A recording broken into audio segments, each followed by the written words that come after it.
I don't ever slow up, no I don't take shit. I got no love for the fakeness. If you wanna play tough and wanna hate this, I'll always show up and make a statement. It's Wednesday night, and we all know what that means. Take it away, Connor. Hey everyone, and welcome to the All Elite Zone podcast on YouTube and Twitch. We are here for our AEW Dynamite live reaction.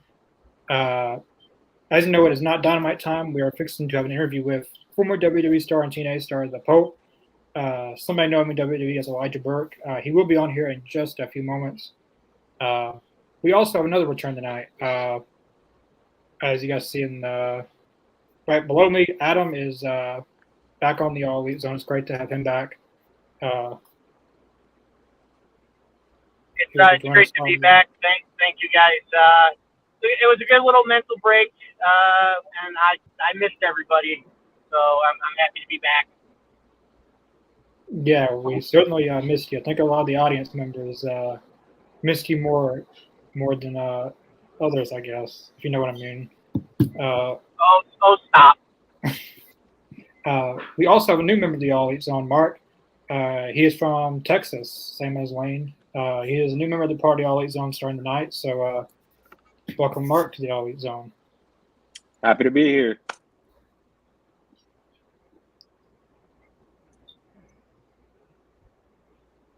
So I guess while we're waiting, tonight is the 4th anniversary of AEW Dynamite. It's really hard to believe that it's already been 4 years. So what is your guys' what's like some of your guys' favorite Dynamite moments over the course of the 4 years Dynamite has been around? Yeah, I started watching day one. I stopped watching wrestling, and then when I heard about AEW, yeah, I didn't know who any of these guys were, to be honest. I think I had heard of Kenny Omega, but never saw any of his matches or anything like that. They actually came to where I live in December of 2019. I went to that show. Yeah, that was a fun, and I mean, from there it was just I was hooked. I went with my dad, and yeah, we had a blast. One of the best matches was the Lucha Brothers against Kenny and Hangman. And like I said, I didn't know who these guys were, but holy crap, man, it was awesome. It was a fun show. Yeah, I still go back and even watch the dark match that they had, because I ended up leaving after Dynamite was over. I was just like dead tired, but I go back and I look for that show because I could see myself in the audience, and I'm like, oh, that's pretty awesome.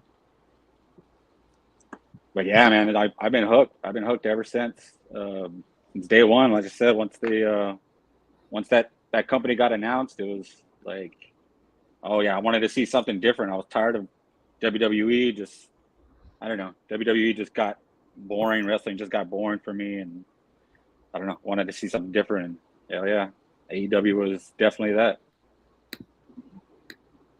Yeah, that seems to be the common answer for a lot of people on here, at least. I felt the same way, that WWE was not going in a good direction, and it wasn't really a good. It's kind of embarrassing to be a wrestling fan, to be honest. Watching WWE is kind of embarrassing. I guess for me, there's been a lot of great Dynamite moments over the years. I've been to a lot of AEW shows. I've been to about 15 AEW shows.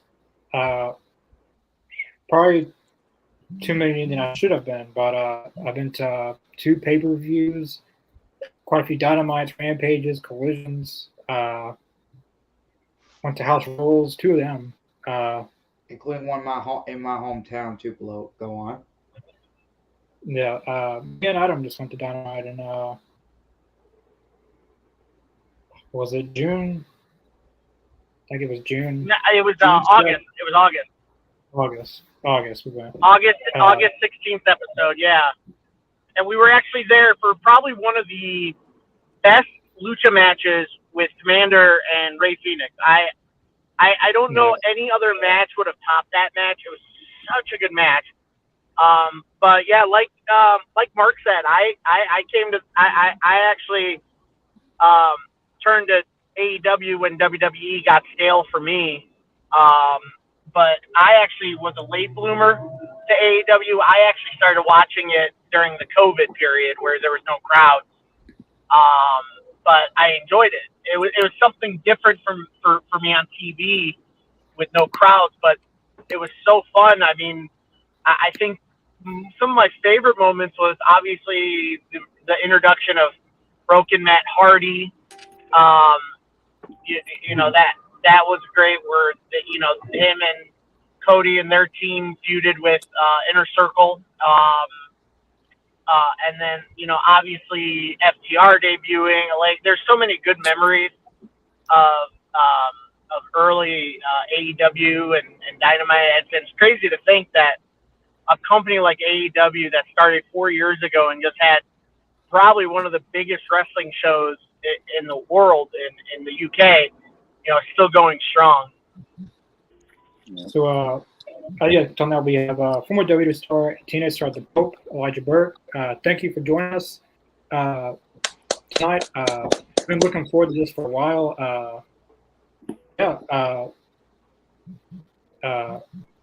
definitely want to thank you for doing this. We've had a lot of some guests to, I'm not going to call it names, but I guess not show sometimes. But we definitely want to appreciate you for taking the time out to do this during the week. No problem. Thank you for having me and inviting me to be a part of your show. I appreciate it. Well, I guess I'll go first, and then Mark, and then Adam, and then Chris.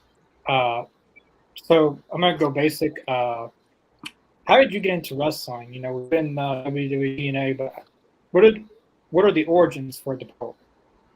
The origins are crazy.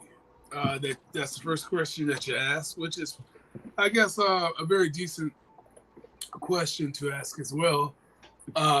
We always got to start at the beginning. And it's funny enough that the beginning, in part, right now is getting a little bit of national attention via Netflix, and that's Ohio Valley Wrestling, OVW. That is how Pope got into the business while being an officer in Jacksonville, Florida. I saw the first ever OVW tryout camp was announced somehow, some way. I don't know how it popped up on the computer while we're putting inmates in the jail, but it did. And so I knew that it was just heaven sent. I knew it was just meant for me to see that because on our computers, even though we were getting upgraded at the time, those computers at the facility of the county computers for jail, there's nothing that you do on those computers or supposed to be doing on them other than the work itself. And so I went to put someone in, and as I'm waiting because intake was overcrowded, I saw a banner, like just a rectangular banner atop the screen, and it read "First ever WWE tryout camp, Ohio Valley Wrestling." So I filled it out, and I got accepted. I got a call by Jim Cornette. They were only accepting 50 people worldwide from around the globe, and Jim Cornette called me one day. I was sitting on the dock of the bay with my girl. We hadn't passed out. I'm sitting in my Camaro. We started napping, and my phone rang, and it's freaking Jim Cornette. And I'm a little hazy. I'm in a little dream world at the moment, and I didn't know if it was real or not. And Jim is going, "Elijah, I can't hear you. Can you hear me? Get to a better area. I'll call you back." And so I got out of the car and I stood on the dock of the bay, and he called back. And I was like, "Jim," he was like, "Elijah, it's like I just want to welcome you, let you know that you're one of the ones who want to come back. You don't know a headlock from a wrist lock, but you got something. You got talent. You're natural.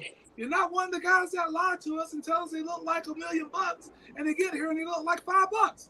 So that was how, after the initial tryout camp, when I got accepted, I went up there for a week in Ohio Valley Wrestling.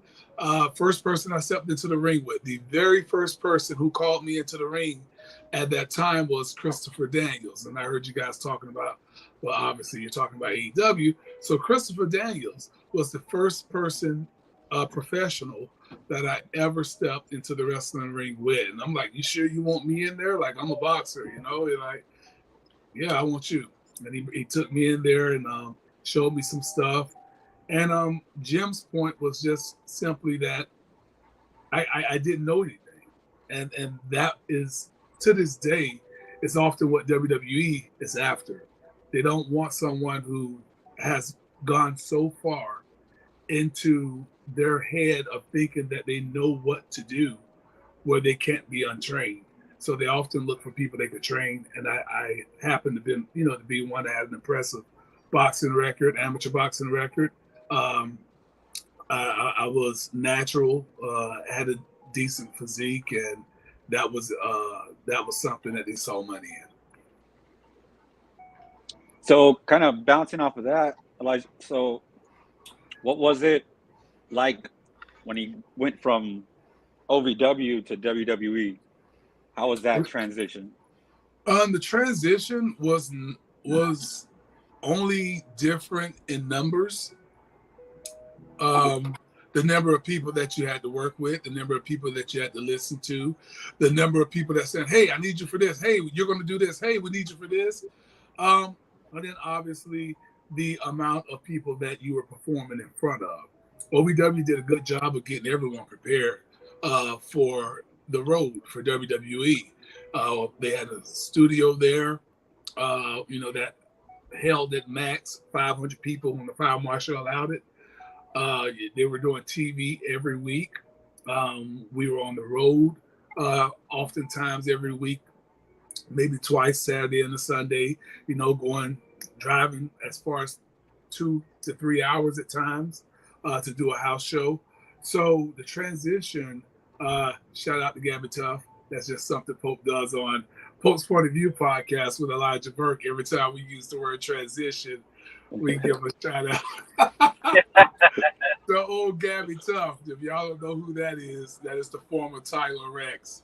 So, but yeah, the transition was easy in that regard. The amount of workload and all of the different avenues that you had to be on at any given second, that was the getting used to. Like I said, getting pulled in every direction, showing up, not necessarily knowing what you're going to do, but knowing that you got a lot to do and to just be prepared. Well, first off, let me just say, Mr. Burke, Mr. Pope, huge fan. I love your work. I loved your work in WWE, TNA, all that stuff. A big thing I love doing, I'm a history buff of pro wrestling, and some of the stories I like are, the new guys coming in and taking advice from, the veterans. So when you transitioned from OVW onto the main roster of WWE, was there any veterans on the roster that, came up to you, said, hey, kid, let me talk to you. Let me give you advice. Is there anyone that stood out veteran-wise that came out and talked to you? Well, a lot did. Everybody gives somewhat advice. If you're talking about taking under the wing sort of type of veteran, I was under the best, wing that anyone could possibly want to be under. That's because I was working directly with my mentor and my idol in the world of professional wrestling, Dusty Rhodes. So there was no better person for me to be up under and to take advice from and to listen to. There's a story that I often tell about the Dream when he produced all my segments. Like, he made sure, if Elijah Burke gonna talk, Elijah Burke gonna speak, I got him. I got him. So he would make sure he handled all my stuff. And one day he came to me, and I guess there had been some back and forth between Dusty and management or the creative team. I don't know for certain. I can't say. But Dusty, this is how he would deal with me when it came to Me cutting my promos and doing my backstage pre-tapes and whatnot. Dusty comes to me. He say, "Lava, I want you to read this. See this right here? Read it." So he gives me a sheet of paper, and he says, "Read what they say. Hurry up and read it." So I read the paper, and after I get done reading what they got down, he said, "You done?" He takes it back. He said, "Now that's what they want you to say. But I want you to say what you want to say, how you want to say it. Don't worry about that. Don't worry about this. I'll deal with them." So that is where, I learned how to maneuver around what they would want, give it, but yet give it how I present it. So that was Dusty, and I love that. And I love, I mean, I don't need you to word for word tell me just tell me what you want to get over, what you want to get across. Give it to me. Pope got it, Daddy. That's all you got to worry about. As far as advice, two very important guys that gave me some very very important advice was one, the Undertaker. The 4-Up that I wear on my sleeve to this day, on my fifth sleeve, that was all because of the Undertaker. Of course, in WWE, I was having it written on my fist tape every time I went out. Throwback to my boxing gimmick, my boxing lifestyle, if you will. Taker came to me one day, and he was like, "Okay," so he said, "You got this tape on your wrist." He said, "I don't know what it is. We know you're an accomplished amateur boxer." He said, "Find a way to make that unique, because that's going to be something that can possibly get over and be with you throughout the rest of your career." He said, "Find a way, like you got the white tape on it, but it's just white tape. And anybody can go out with white tape." He said, "Find a way to make it unique." And that very next week, I came out from having just white tape wrapped around my fist to having 4-Up on it. And to this day, everybody asks the question, what 4-Up means. I mean, instantly it started resonate with people. Why does he have 4-Up on his fist tape? So that was the first bit of the great advice that I got. The other advice came from Matt Hardy when it came to me when I debuted the Elijah Express. I used to go up and do the Elijah Express like the Karate Kid. If any of you ever saw that movie, the Karate Kid, when he spread his, if you go back and watch December to Dismember, you'll know what I'm talking about, where I threw I made the form of the wings of the bird and I drive the knees. And Matt Hardy, a good friend of mine to this day, just gave me some good advice on, okay, it looks cool, but find a way to make it impactful. So, he was just like, I mean, it's a very cool move. No one has ever done it, but I just feel like it's missing something. You need to find a way to make it impactful. So instead of going up in form trying to look cool, which was the point of why I was doing the Karate Kid, now when I go in and I drive the knees in from after talking to Matt Hardy, I started pushing my knees into the back at impact. So I push my knees with my hand and to create further impact, and it looks more devastating than it did when I was doing the Karate Kid. So those are some great advice I got from those touches. That's fantastic. I love it. Yeah. All right, Pope. Yo, My name is Chris Downs. So I saw you in Memphis Wrestling on YouTube a few times. Well, technically one time. And my question to you is, and it sounds a little, I don't know how to say it, but before the tragic events happened, how's it? I know you got a lot of questions from other podcasters, but how did you feel working, and how did you feel being the last opponent of Chris Benoit? Oh, y'all just all over the place, ain't you? Good. Keep them coming. Excuse me. Chris Benoit. The first thing I think about when it comes to Benoit is those last moments that we shared together. I remember when Benoit was being transferred over to ECW, which I was one of the top heels on. He comes to me and he wants to have a talk with me. And we go into the stands, we sit down, and he goes, Elijah, I talked to a lot of people, and if I was going to come over to ECW, I wanted to know who could benefit the most, who could I help take to the next level. And everybody hands down said, you're the guy. So I'm coming to ECW for you. I want to come for you, me and you.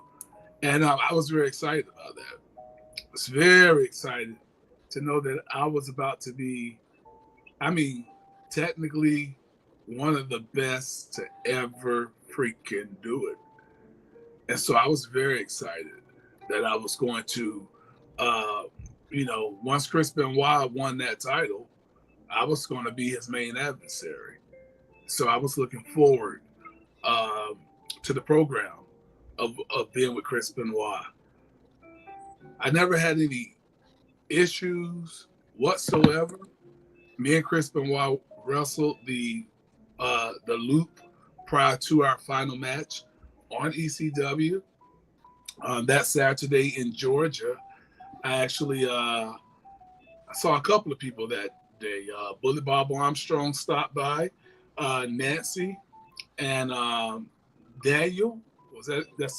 Daniel stopped by, the baby. So they were backstage. I remember running around chasing little Daniel, and talking to Nancy, whom I always called Woman just because of my Nitro days. Woman! Oh, woman wants to marry me now. So every time I see a woman, so it seemed everything was cool. That last match that I had with Chris Benoit on the ECW was one of my favorite matches for a lot of reasons. One, because we're going out there on live television and we don't even know what the finish is, except for the fact that Chris Benoit's going over. I'll decide out there. You'll know when it's right. So, and I love that when Chris worked, he calls everything versus, having a doggone slew of this, that, and the other ABCDs, and it makes it that much easier and fun to be able to read and to work off of the crowd. That match, my back exploded, almost literally, but figuratively speaking. When he came off the rope, he was supposed to come from the side profile, so that way I can get my knees up, but he came from my head, and I had to raise up and put my knees over my head, which took my back off the ground, and it had no support, my lower back, because I was on my shoulders. And man, when that 250-pound solid freaking frame crashed down, I was on fire so bad I thought I broke my back. And then I had to get up and I had to lift this man over my head in the souffle, if you will. Hold him in the souffle. And I like to say souffle on that for my TNA commentary. Pick him up and hold him in a standing vertical souffle. All the while, man, my back is burning, on fire. I'm hurting.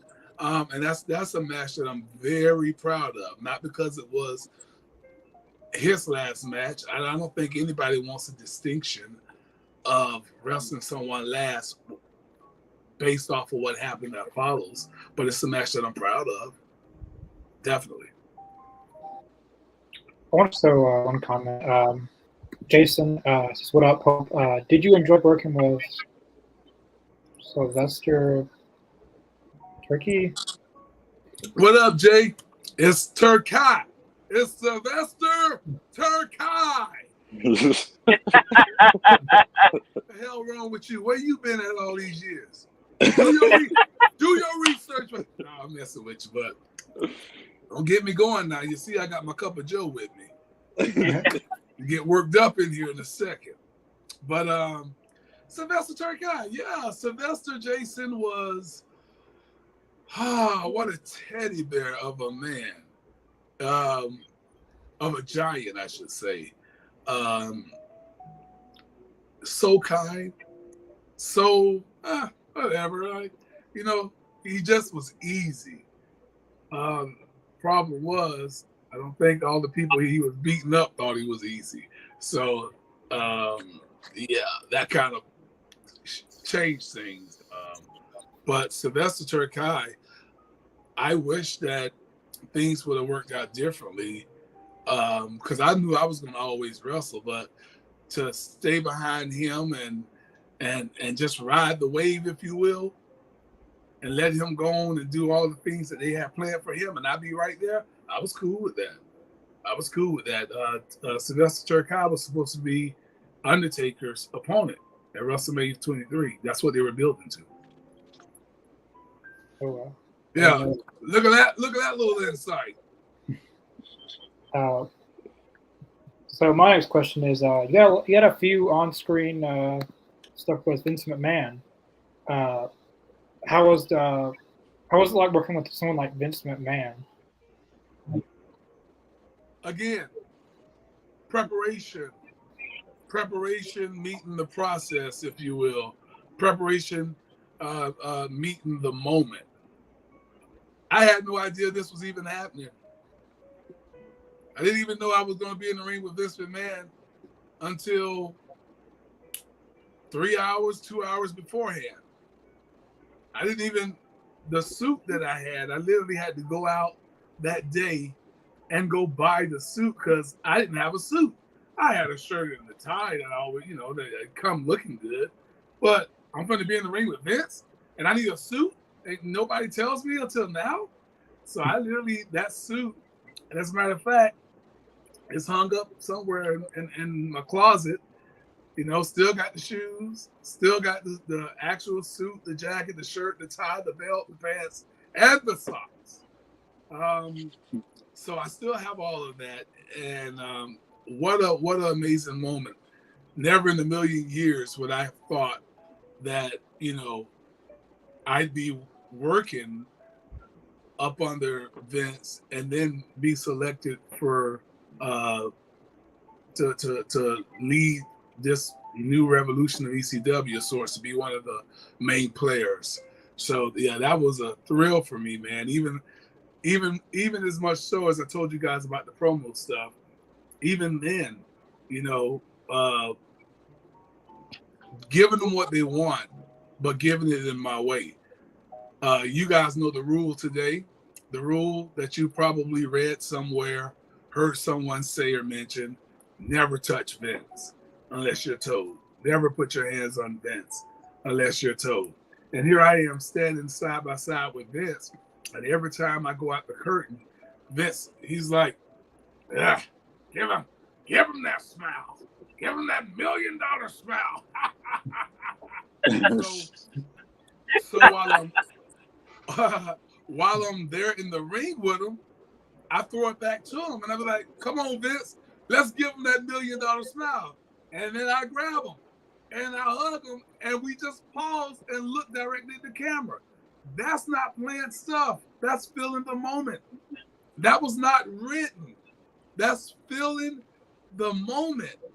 And then, as a result, I remember going backstage.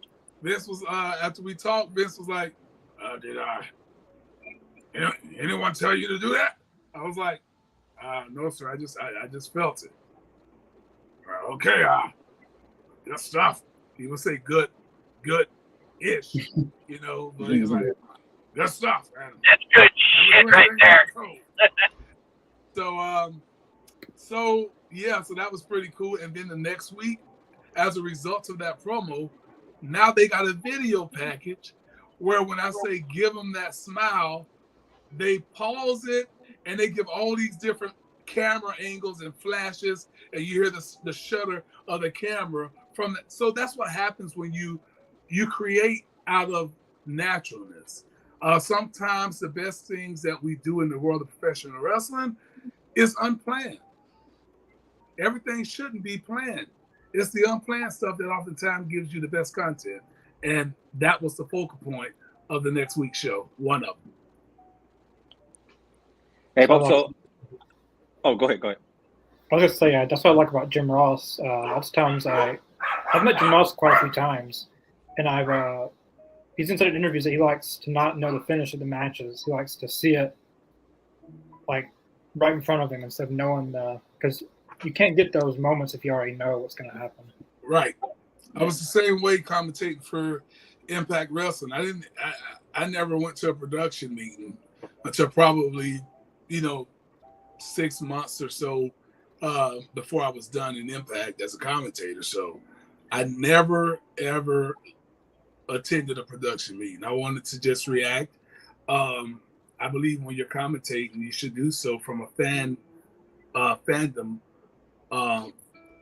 point or a fan perspective, I should say, because the fandom in me is that I want to react as if I'm sitting in my front room, with the boys, with you guys watching it. I want to react that way, and I want to get the characters over. But if I see something that happens, I want it to be my natural reaction, and I think that's key. That is very much so key. Yeah, so I just wanted to kind of get your point of view of where wrestling is as far as WWE and AEW, and like how you see the two companies and also TNA going to live and well, just how it seemed from you, like as far as competitiveness and everybody being able to get work, and also the fact that you were in Jacksonville, so I during that pandemic era, they're a daily space. I assume that you had a close-up view of everything that was going on and just what you think of everything. Yeah, I stopped. I obviously I naturally stopped by and everything, and met Tony, talked to Tony and whatnot, and I think that I don't know how to say it without it being taken literal, but there is no competition. There's other companies, but there's no competition. And I don't think there has to be competition.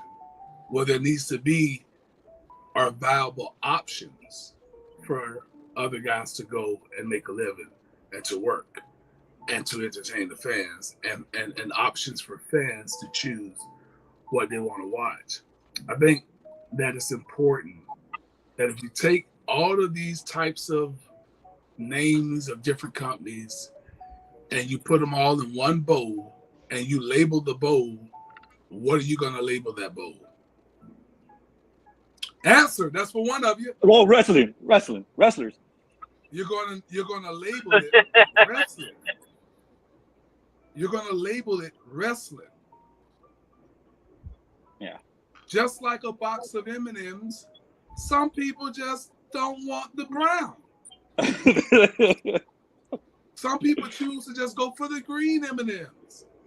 Some people choose to go for the yellow M&Ms, but they're still M&Ms. So those are options. The M&Ms are not in competition with one another. They're just M&Ms.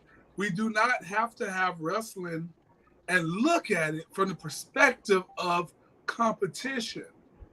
And the fans oftentimes get that wrong because of their tribalism.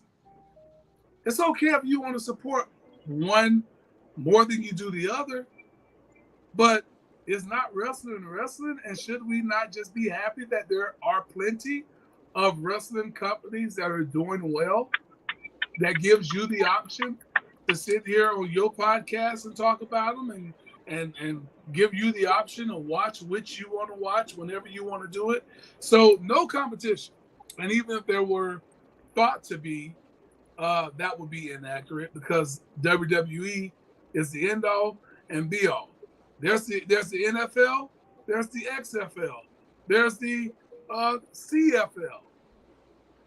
Okay. How many people are saying they're in competition with the NFL? How many people say, oh, Rock got XFL, he's going to kick the NFL butt? Nobody. It's football, If you want to watch it, you watch it. If you don't, you don't. But everybody understood that analogy. All right. Oh yeah. All right. Very So well. Oh yeah. okay, just a little wisdom for thought that you can always carry that. I chose M&M's because a lot of y'all seemingly remember that, especially Chris. Oh, So Sorry. yeah, you're good. I'm messing with you. Just laughing. But anyways, did I answer your question? Yeah, yeah.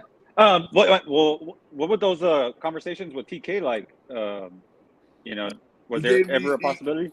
gave me the read, but that was never. Look, I didn't go there looking for a job. I went there because they were obviously in my hometown, and you know why am I not going to stop by and show my support? Hung out with the boys, you know, talked to everybody, Cody and the Hardys, and not the Hardys, the Bucks, and yeah, Hardy 2.0, the Bucks, and MJF and Luchasaurus. We sat down for a while, but when I talked to Tony, it was just, you know, hey, good luck.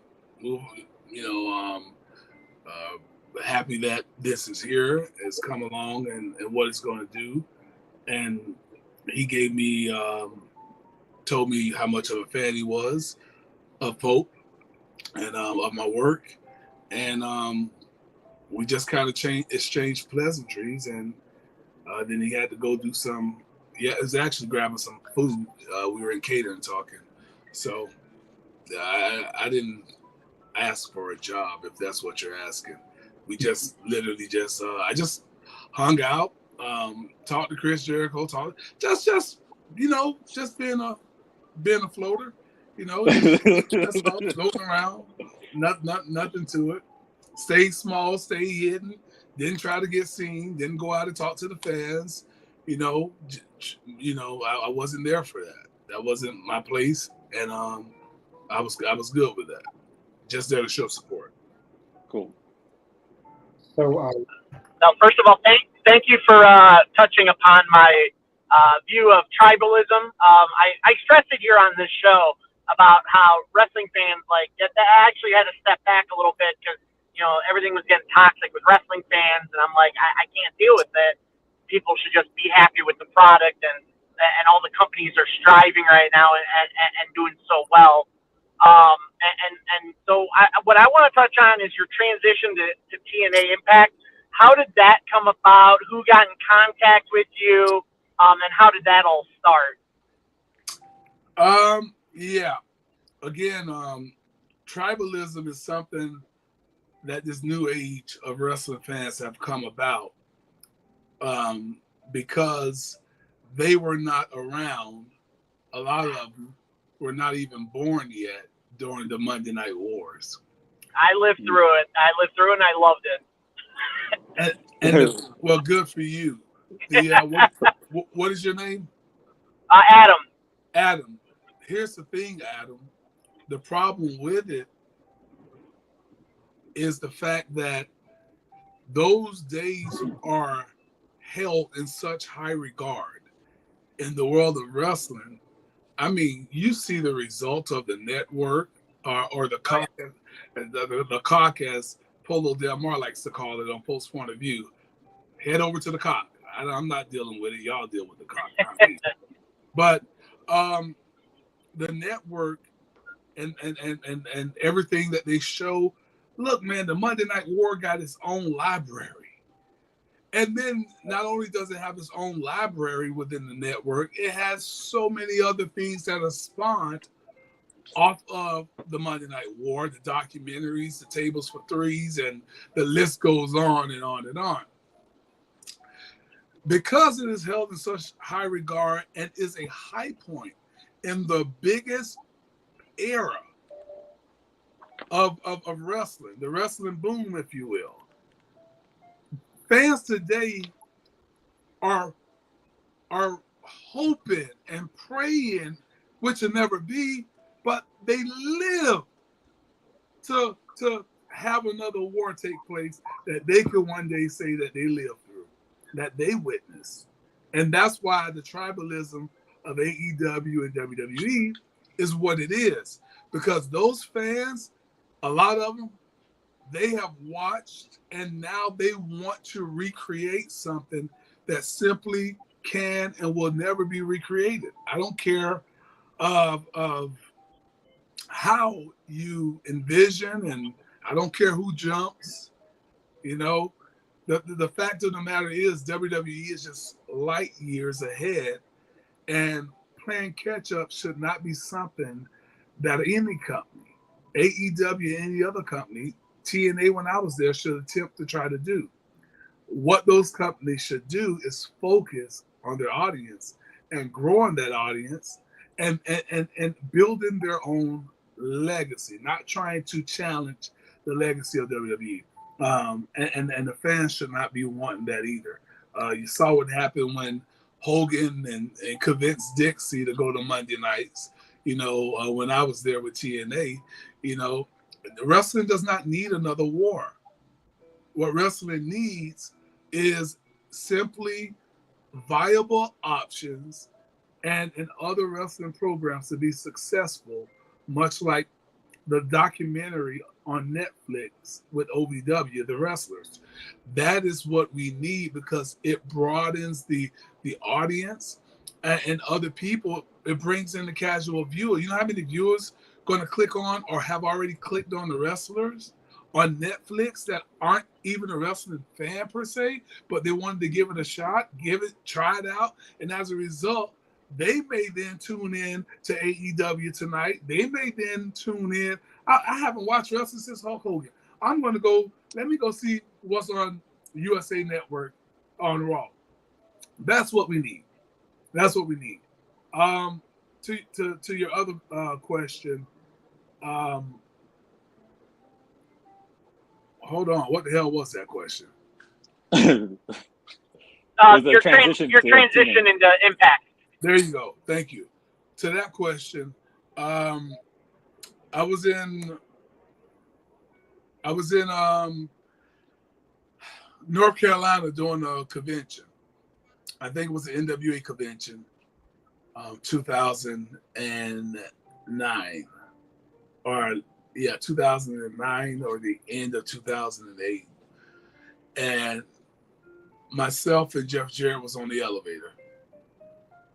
And we're riding the elevator with a bunch of people.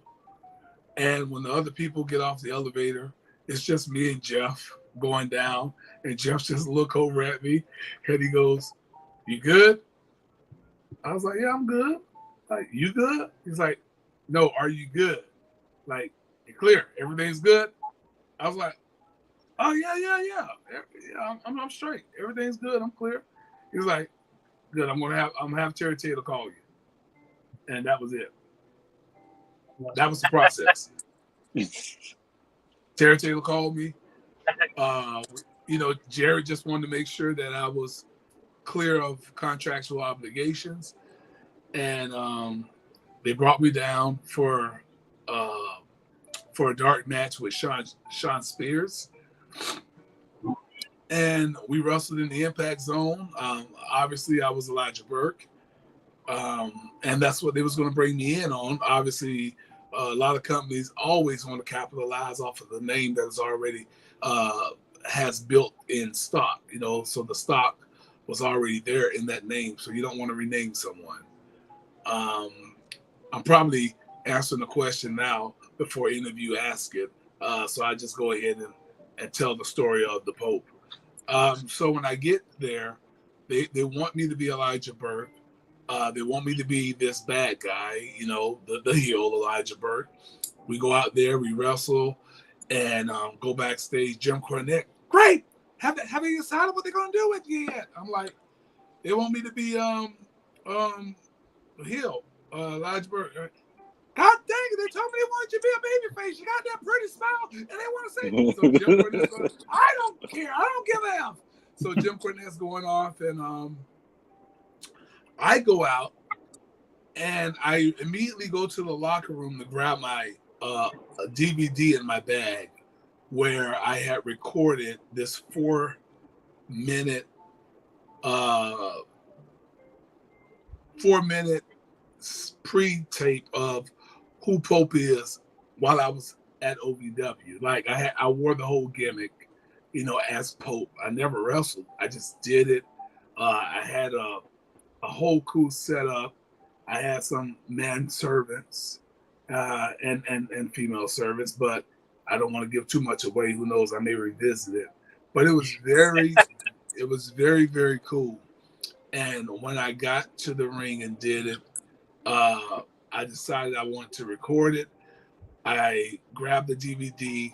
As I'm coming out the locker room, I see Vince Russo. I call Vince Russo. He's power walking back into the Impact Zone. I'm like, Vince. He's like, hey man, good stuff, bro. We're gonna get you going on next week, man. No, we're gonna debut you at the pay-per-view, bro. Good stuff. And I said, Vince, great. Do me this favor though. I said, this right here is a legit 4 minutes. I said, could you please go watch this? It's just 4 minutes. He said, yeah, bro, I'll go do it right now, bro. And so I'm like, he said, yeah, give it to me. I'll go do it right now. Vince went into the TV room and he comes walking back out 4 minutes later. I'm standing in the same spot. I never moved. He comes walking out. As soon as he come out the door, I'm like 25 yards. I'm about 25 to 50 feet away, and he comes out the door, bro. As a matter of fact, I'm gonna have Vince Russo on Post Point of View podcast with Elijah Burke here soon. I shouldn't have said that, but shameless plug. I guess I'll put it out there, bro. Because I ain't told nobody yet, bro. Bro, breaking news for you guys. Bro!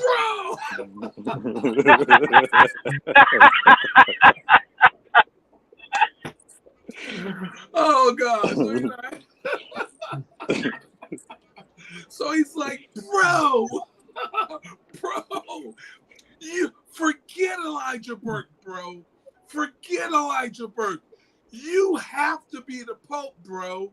You gotta be the Pope. Because the Pope is money, bro. The Pope is money, and I already got the name, D'Angelo.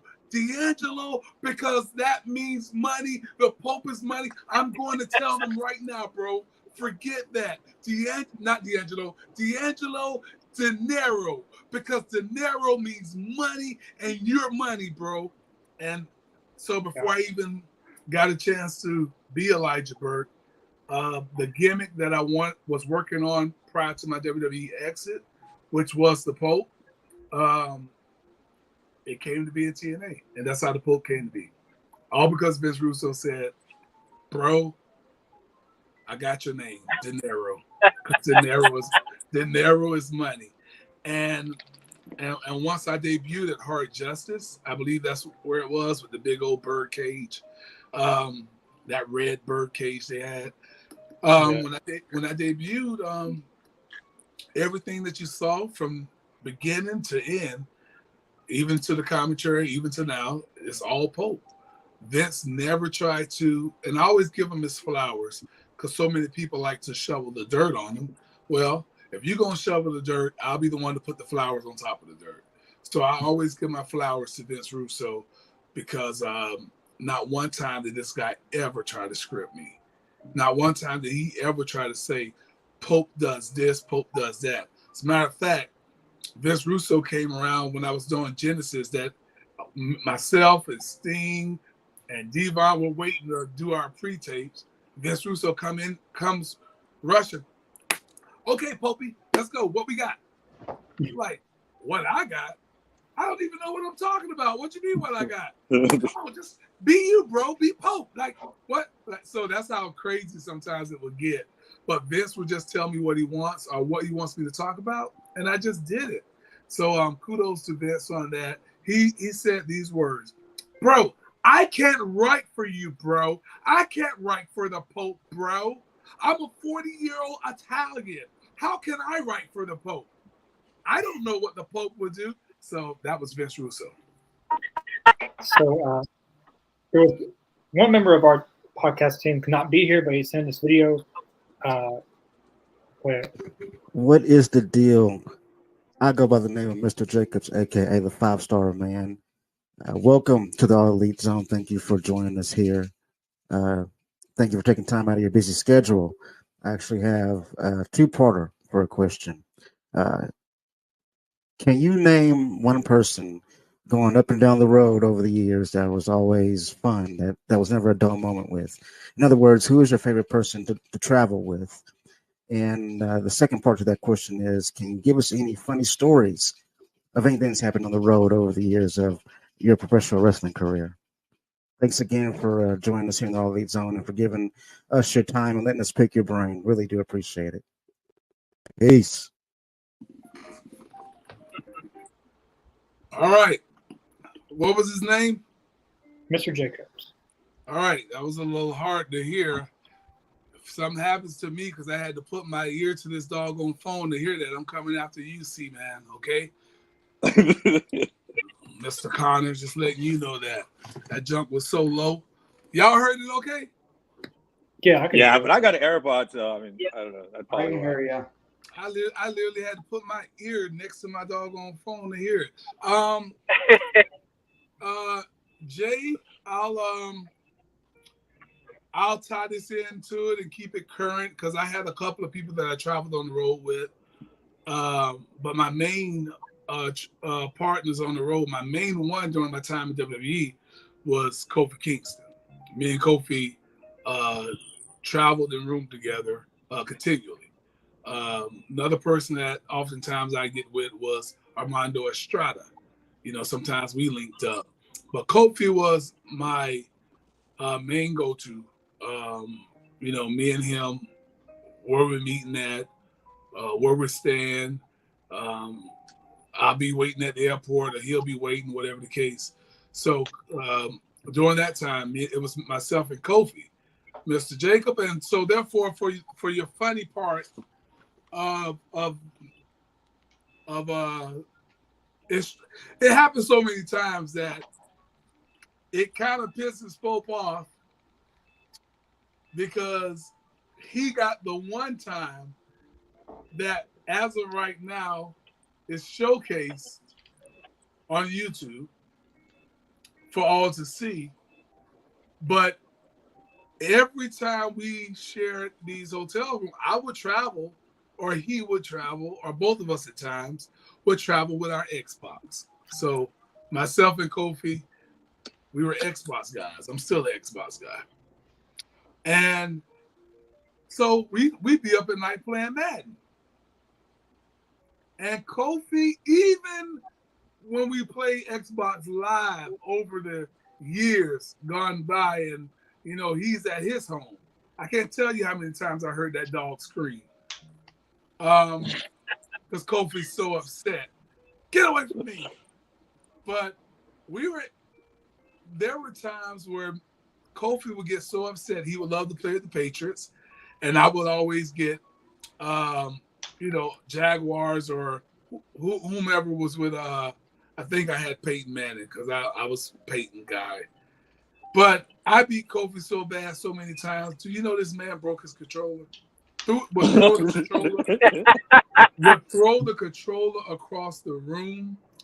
And so when I was visiting backstage here in the Coliseum when SmackDown came, I decided to go into Xavier decided to come and say, hey man, you know, how about that?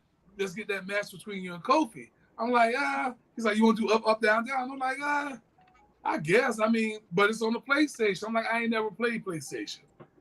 And like, it's the same. I'm like, I ain't never played it on the PlayStation. But I was like, all right, whatever. It's Kofi. And so if you guys ever saw that video that they have on the YouTube channel, you'll see that I lost, much like the Jaguars lost in the in that playoff game against the Patriots. One last shot to the end zone, and the guy knocks it down with his hand. That is Kofi's first time beating me. And the only thing is, it was on video for the world to see. So, yeah, man. So I've been trying to get that rematch. I'll eventually get it, and then I'll whoop him like I've always done. Because he's horrible, by the way. He's very horrible.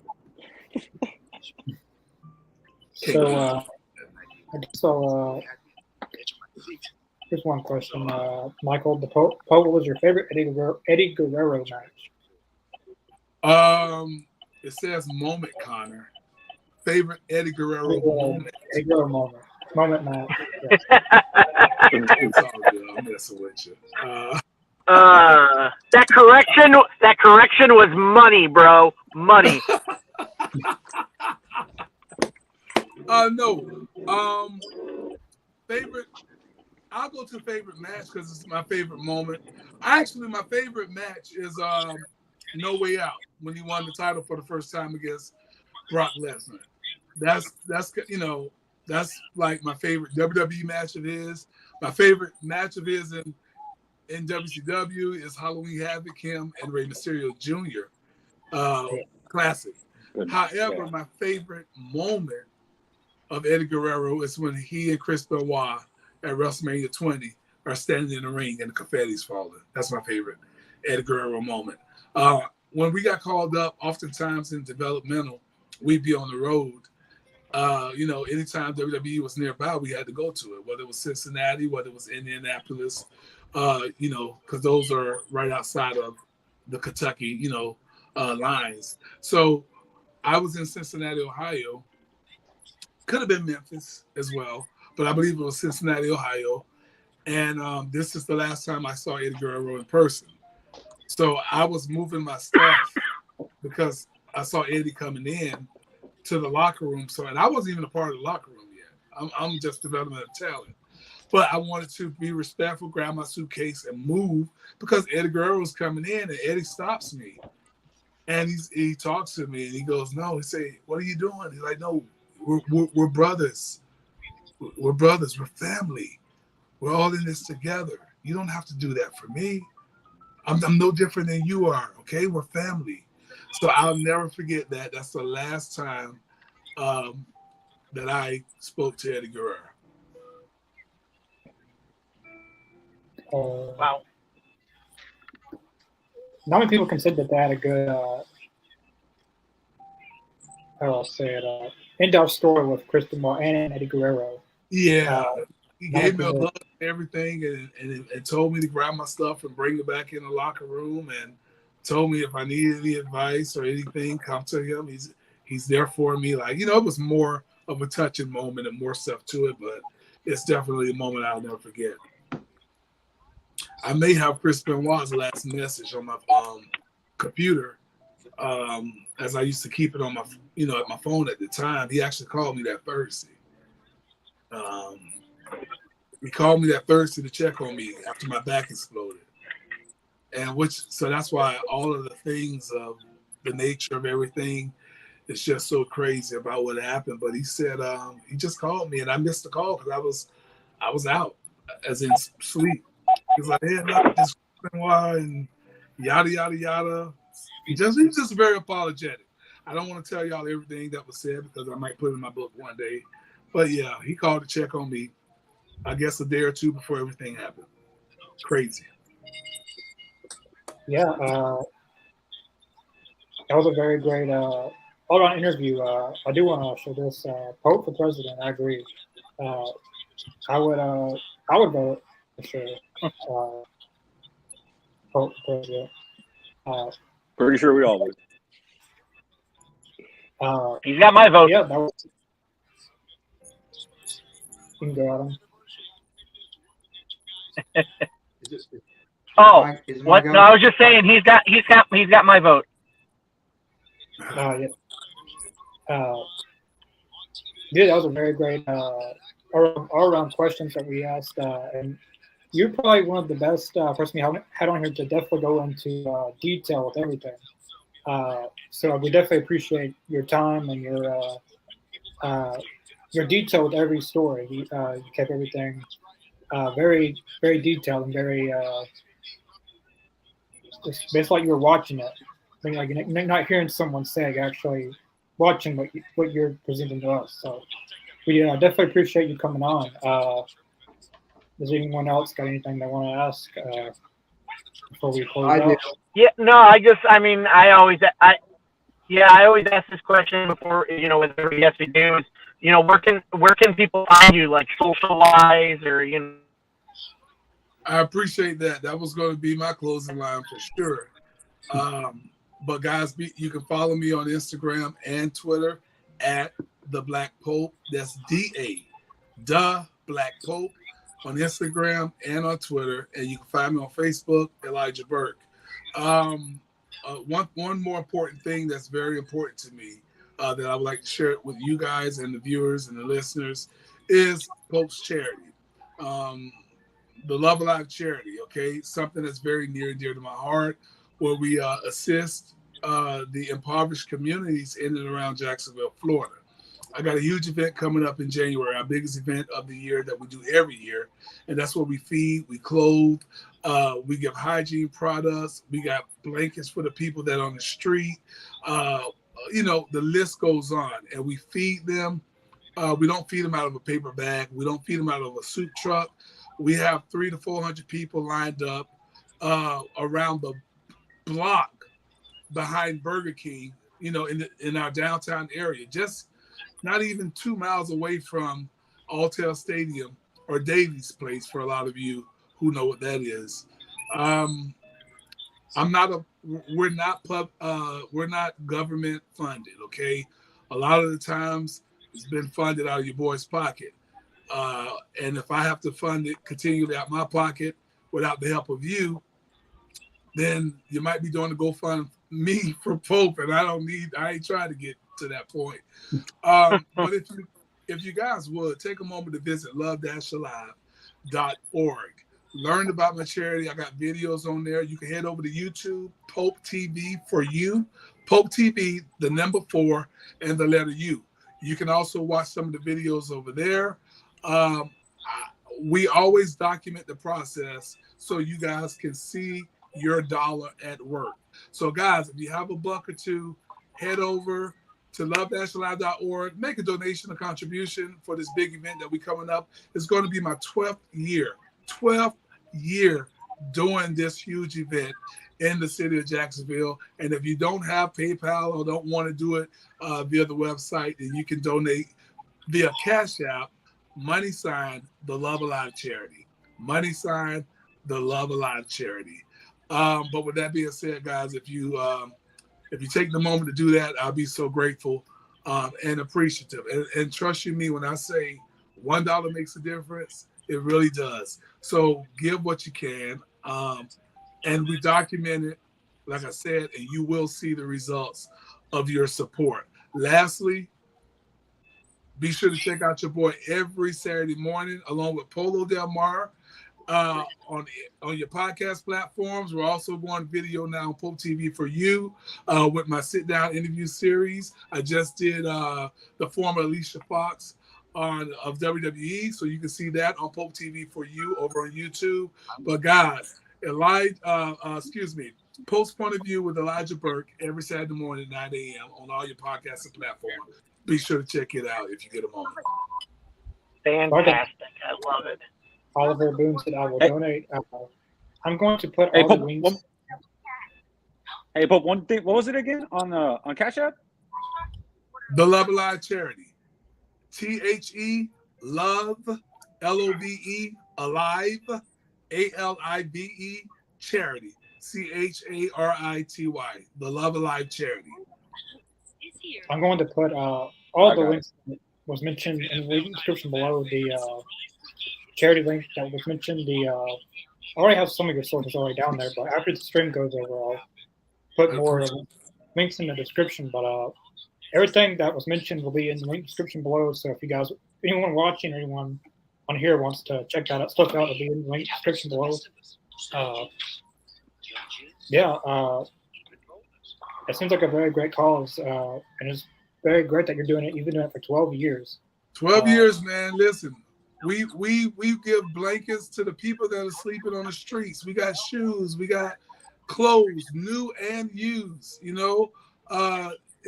trust me, and we feed them what oftentimes we take for granted. And so that's why I do the whole Burger King stuff, because I get so sick and tired of seeing people drop their unfinished meals in the trash. And then to see somebody go up, especially if it's outside, and dig through it because they're unfortunate. And that's how I start. That's what just made me say, you know what, enough's enough.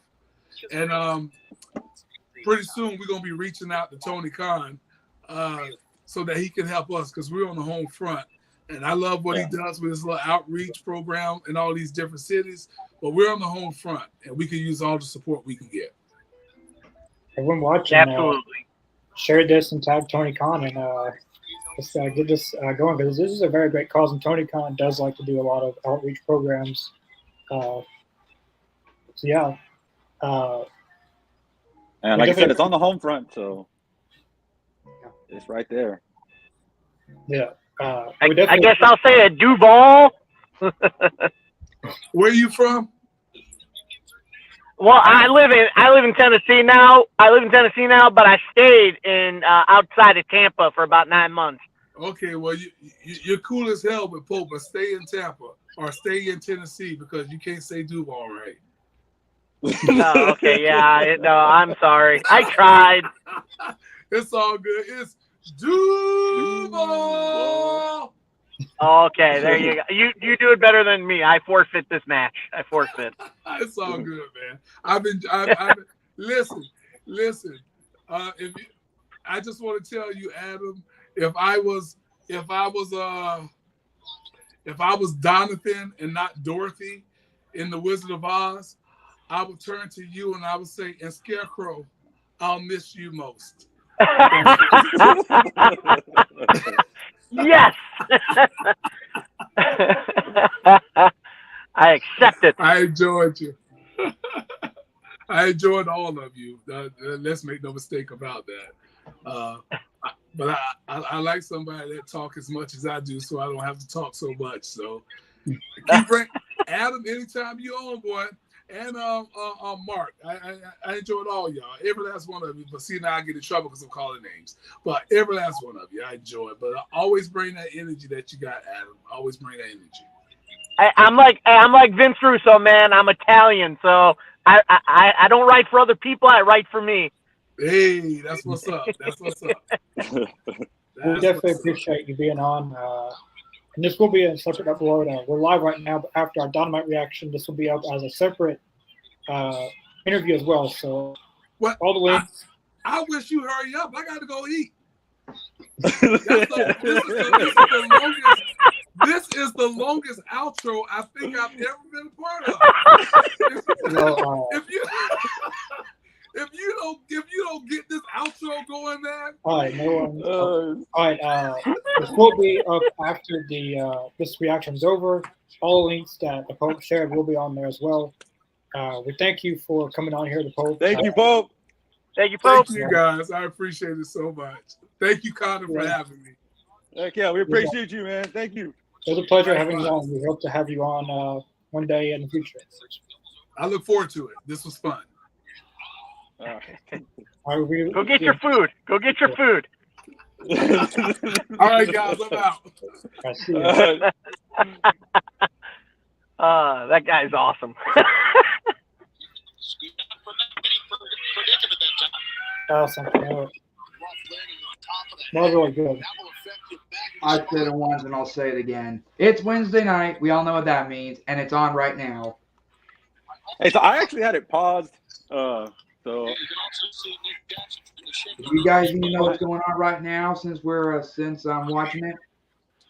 I'm watching it. It's Ray Phoenix, Nick Jackson. Well, I mean, we got some hurt. I think we got 2 injuries. Well, fixing to be.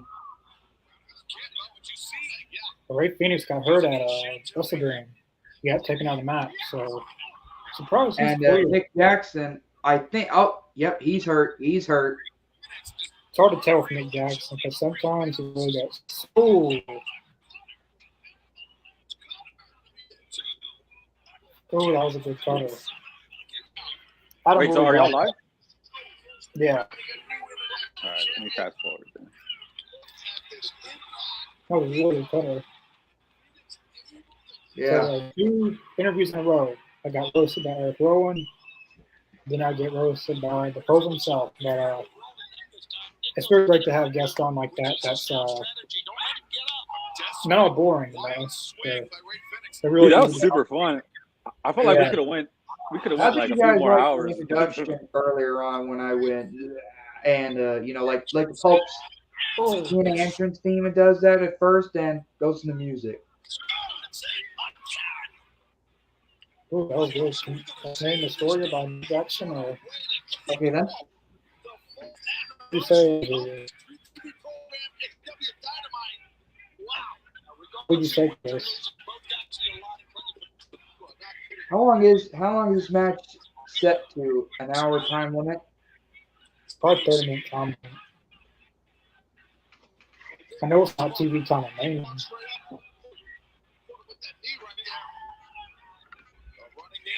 Adam will be back on shortly. He's actually driving during the interview, so he's probably fixing to be in. He'll be with us on screen. Oh, there's a hot match. So, what are you watching AEW on, Mark? What's up?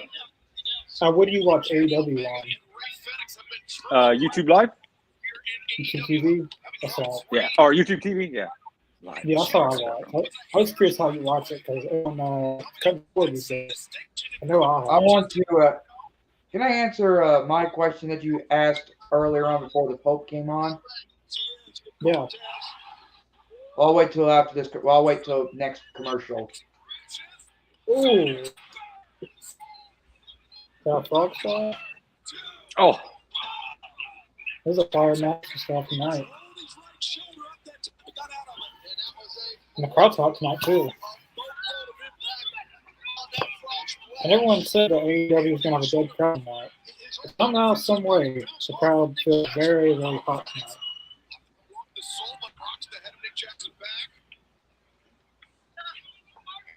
Sometimes AEW might not have the best attendance, but somehow, some way, they can still have a hot crowd.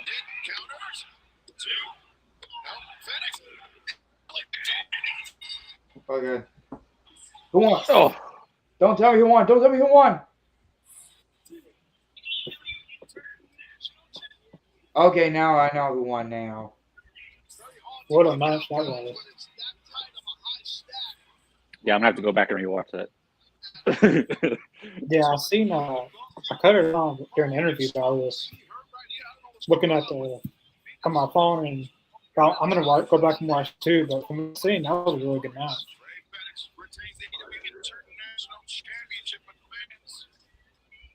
What parts did you see? All right. So what was it? What was that? What parts of the match did you see? Everything. I paused it when it started, and then I just fast forwarded to live, so I pretty much missed the whole thing. Adam Cole.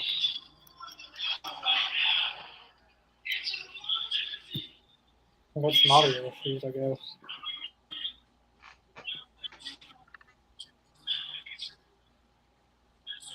Yeah, I guess it's on her end.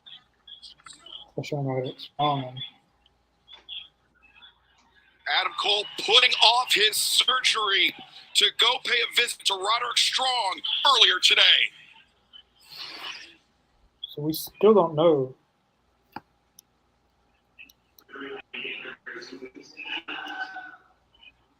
Yeah, I don't know what's going on. Is anyone else's audio kind of low? On our TV? Yeah. I'm just kind of watching with subtitles. I guess it's a technical issue. Oh yeah, that's definitely. Yeah, there's definitely something wrong with the audio. Well, that's their audio. That looks like that's an audio botch. Sounds like it's from the arena sound.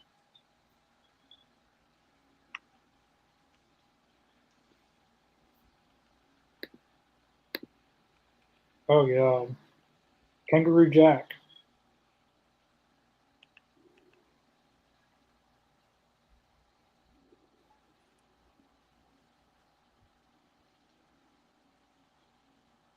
can't tell if it's our audio or it's their audio. It has to be theirs because I'm having the same issue over here. I can't hear nothing. Yeah. It's fine. I guess they forgot to turn on the audio for the viewers, but not the audio for the but the audio for the fans only. Like in attendance. Yeah. I'll probably put it on YouTube, I bet. Since it was cut for people. Our I'll Tony probably- Khan or AEW crew are going to have something like, we apologize for the viewers at home who are not listening or hearing this right now. I love how they're still having Adam Cole on TV still, even though he's injured.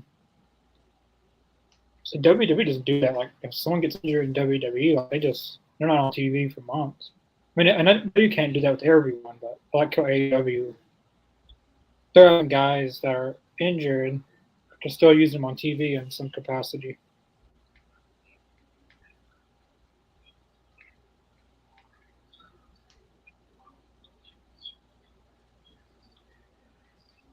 Either that or the camera crew forgot to turn on the audio for the viewers at home.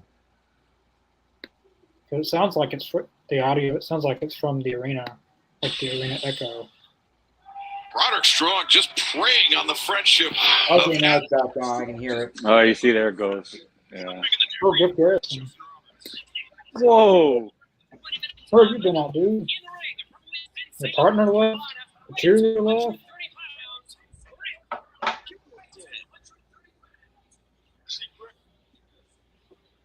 I'll never Wait, is forget that Brody Jungle calling Boy? Griff Garrison Jungle Boy.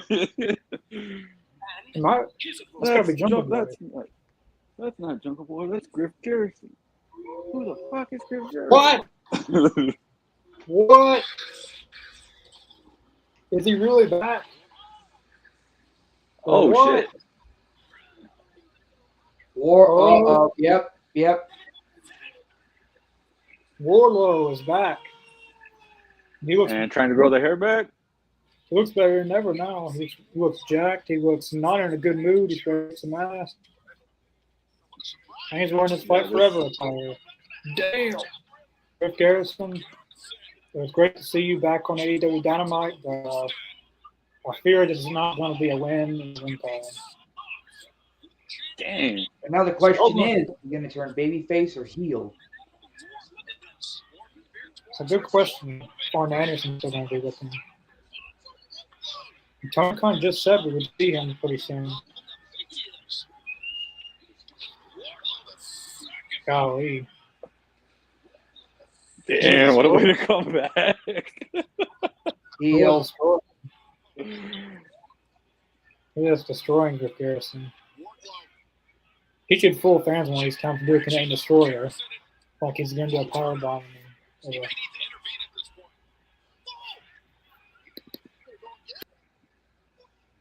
Oh.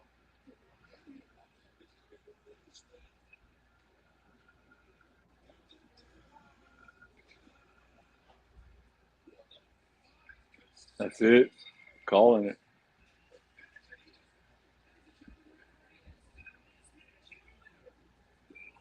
Oh, I thought he was going to go grab a chair.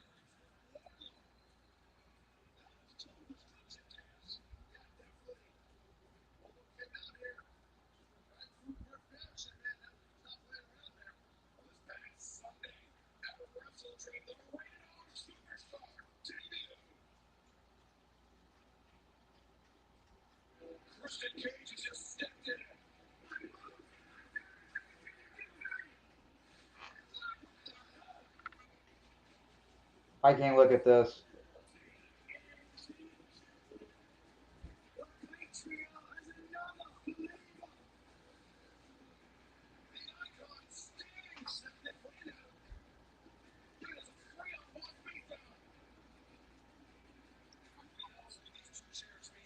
Sorry about that. My screen just froze up.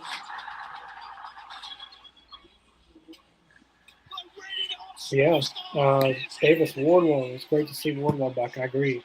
It's been a long time since we've seen Wardlow. I believe since he lost the TNT Championship in the first episode of Collision against Luchasaurus last time we've seen him. And we had some visa issues. Someone broke into his, wasn't storyline. Someone actually really did plus through his windshield and everything. They stole his passport and stuff. And looks like he's got all that settled now, and he's back on AEW. So it's great to see Cold War back on. It's also good to see Griff Garrison back on TV. I know it wasn't a good night for him, but it was from a fan's perspective. I like Griff Garrison. It's great to see him back on AEW. Imagine a world with no drama. I haven't signed Jonas card yet. He took care of business and left. To create memorable moments is an Oh, exhibition Arn of Anderson's still his 40 manager because I like Arn Anderson. For certain. You were expecting. All right, to answer my question before that Connor asked, what was our favorite? Dynamite moment. Yeah. Right. Well, I'm just gonna have to say, and I'm not, and I don't. The only I would like to say is, well, first off, I've been to like 3 or 4 Dynamite events and some House Rules show. Well, one House Rules. My favorite Dynamite moment will have to be the pandemic era, October 7th, 2020. The first ever dog collar match between Mr. Brody Lee and Cody Rhodes, and also the final match of Mr. Brody Lee. That was a really good match. A lot of people, when I go to AEW shows, a lot of people wear that shirt. Cody Rhodes and Brody Lee dog collar match. That's a really popular match in AEW history. It probably will be for years to come. So, and it was only like a day. It was only like about a day after my 25th birthday. Well, and all that, but I didn't know that Mr. Brody Lee was going to leave us right after he had his match, and after 2 months away from AEW. May he rest in peace. I'm actually wearing a shirt. Oh, what a coincidence. Thank you, Mark, I'm sorry, but thank you, Mark. I would have loved to see Brody Lee in like the now AEW, but also him wrestling in front of fans because he never got to wrestle in front of one fan really. I mean, they had a limited capacity to some of this, but I didn't really get to wrestle in front of like a full on crowd. I'd like to see him mix with guys like they've signed so many people. So when he debuted now, him against Brody Lee and Wardlow would have been good. Keith Lee, Bryan Danielson, and Brody Lee would have been a good match. Well, WWE, they did have Luke Harper versus Daniel Bryan. 2 different people, though.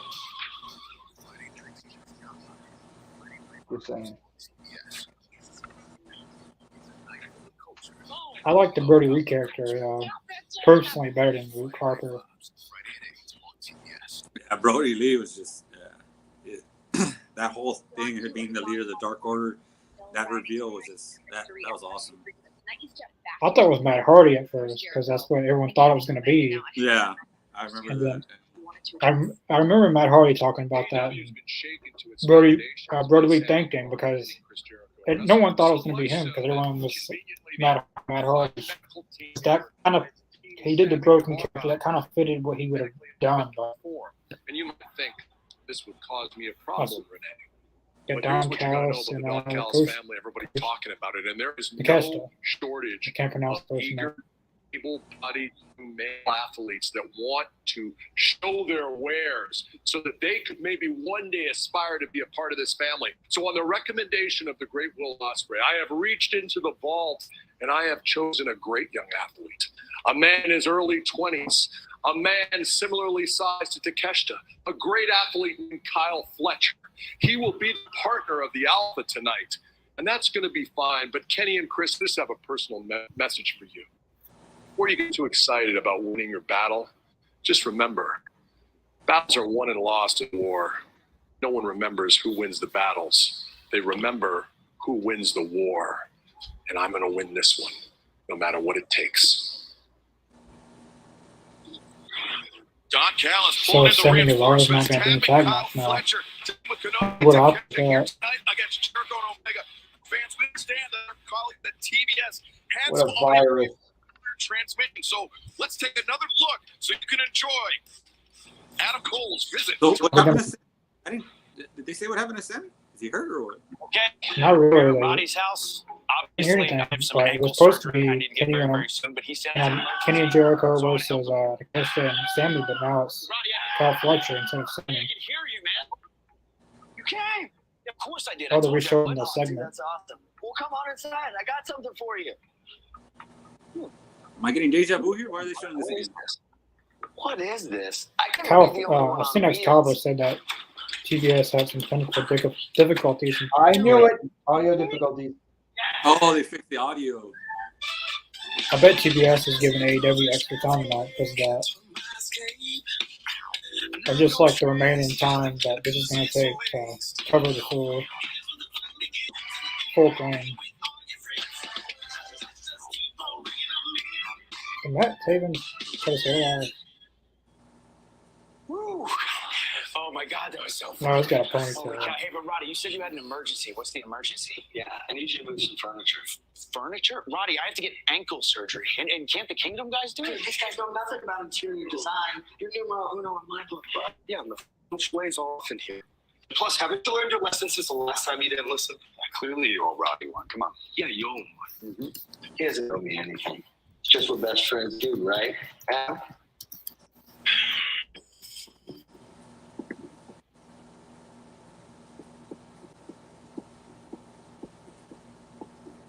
Dude, this is hilarious.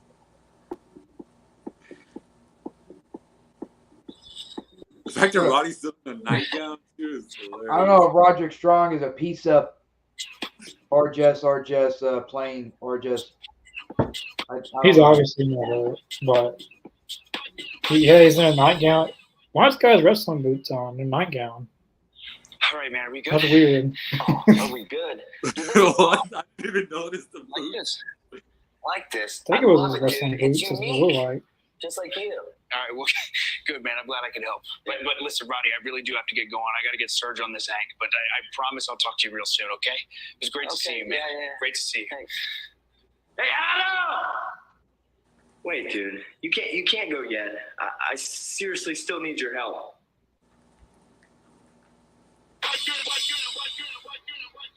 Well, The action continues here who tonight. keeps saving Butcher and the Blade? Or is it just Butcher and Blade? The Butcher, the Blade, Kip Sabian making their way to ringside, awaiting the arrival of the champs. Oh, great! If they're playing. I can hear them, but I can't hear them on my end yet. Now here they are. Don't spoil me what they're saying. I just want to know what they're going to say real quick. Put your asses in the dirt. The so tiny. Oh my God. I always knew you guys polished each other's knobs. Mhm. I'm just knocking them dead. Yo, Kip, your best look was the box on your head. All the fans here thinking you're lame. But in Cali, everybody loves the acclaim. This should be a nice matchup.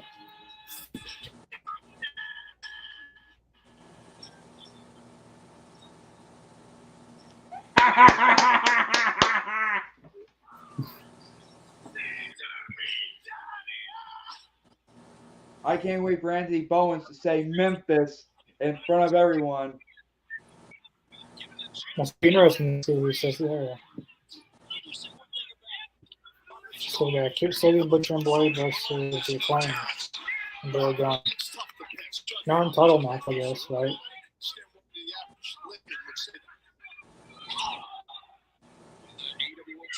I wish they had used Butcher and Blade more in the tag team division. So my favorite match today was Butcher and Blade versus QT and Justin Rhodes and this is the bunkhouse bunk match. Is that Daly's place? That was my favorite match. Maxwell Griff, Freeman in the chat. Poor Griff. Oh, boy. Not him again. Oliver says, "Hey, Mark, nice to see you part of the AEZ Yeah, Mark is a new member of the All Elite Zone, so it's great to have him on tonight. Yeah, definitely show Mark some love in the comments. Go on, Oliver. Yeah, I'm glad they showed it again. Yeah, with audio this time for the fans at home. That was a good ring shot. I think one of the I've been a fan since AEW since day one. I think Kip Sabian is very underrated. He Absolutely. He's I feel like if he wouldn't have got injured when he did, he would have done a lot more in AEW. But when he got injured, it took him a while to come back. Yeah, and then that thing that he was doing with the bag over his head, I thought that was so good. I think when he got injured, he was Miro at the time, Daly's place, and he got injured. And then he came back with the box over his head. Looks like he's kind of done away with that, but he's very underrated, I think. I think he could be a potential international champion. Personally, I probably don't think this, but I think in 4 or 7 years, Kip Sabian could be a world champion in AEW, which is still very young. Guys like Bryan Danielson, Moxley, they won't be around forever full time. So I think Kip Sabian's got a bright future in AEW. And liquid IV hydration is packed with 3 times the electrolytes. I'm a big Kip Sabian fan. Ever since day one, he won the very first singles match in AEW. I wish for the amazing new iPhone 15 Pro. Sean. You mean this one? The one with titanium? No way I could trade this busted up thing for one. Maybe stealing wishes from the birthday boy is not your best plan. Switch to Verizon and trade in any iPhone and get the new iPhone 15 Pro on them. As a matter of fact, Butcher the Blade. I don't have to ruin any more birthday parties. Yeah. Butcher and Blade, so if you missed it, my favorite match there was Dustin Rhodes and QT Marshall from the Bunkhouse Bug match. Was that what it was called? Dustin Rhodes was bloodied up, QT Marshall. When QT and Dustin was teaming up. Most fellas out here are crooked. You want to make trouble? Yeah, Butcher and Blade's very underrated. I think. Because I think what was that other match too that they did at Daily Space? It was one of those. It was all over where they were all over Daily Space, like they were in the back. Was that against the Young Bucks? It was against the Young Bucks. I don't know what kind of match it was, but they were in the kitchen and Daily Space. Yeah, that was so good. I don't know what kind of match that was, but I remember Butcher and Meat in the kitchen. Yeah. I can't remember what match that was, but I remember the Young Bucks and that was Butcher and Blade is very unique, especially Butcher. He looks like he's older, but he's not as old as you would think he is. Yeah. The one you want for one and done protection. Honey. NyQuil Severe Honey. Powerful cold and flu relief with a dreamy honey taste. NyQuil Honey. The nighttime sniffling, sneezing, coughing, aching, fever, honeylicious. Best sleep with a cold. It's hard to believe that their debut was beating up Cody Rhodes. They literally come under the ring and bust a hole through the ring. I'm glad that this match isn't really a squash match and you're getting about some time. Ooh, top tag.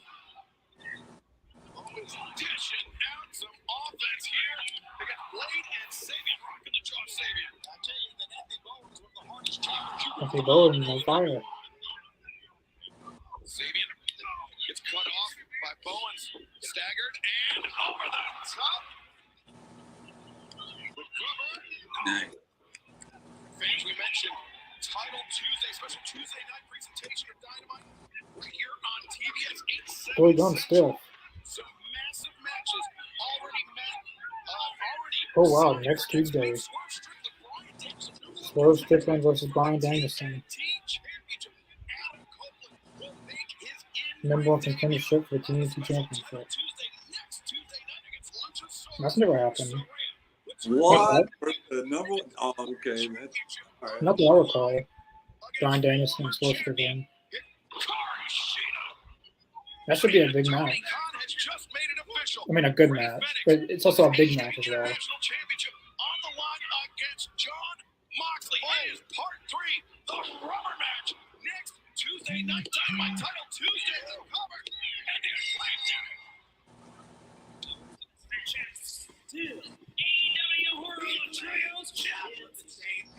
So that's a new one. I haven't seen them use that move. Pretty good. Nobody's not. Fending off the challenge by Kip Sabian, the butcher in the blade. Great effort by the challengers, but the champion red hot, Tony. Well, fans.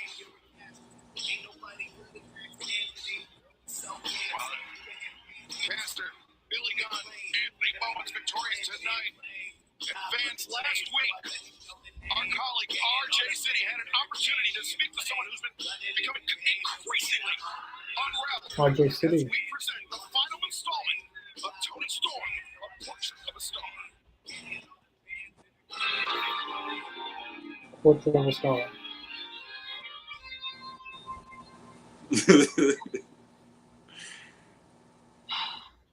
You've been wrestling now for over 14 years. What do you... We don't talk about that, do we? Time? Who cares? Let's talk about now. I'm here now. I'm sorry. I wasn't thinking... I didn't know. Okay. You don't know. Because you don't know anything. You know what it's like to live this life. You know what it's like to be in the spotlight and everyone tries to take it away from you. And all the things that you came up with the range of husks of themselves, and you just pray that you don't end up the same. Wondering, do I have it? Or am I just lucky? When every match, every minute, every pay-per-view was just a roll of the dice to see if it will all be taken away. That's what you don't know, because you can't know, so you won't know. Okay, but you're not even old. Yes. I'm timeless. I'm timeless. I'm timeless. My Storm's going a little bit crazy. Feels a little bit broken. Timeless.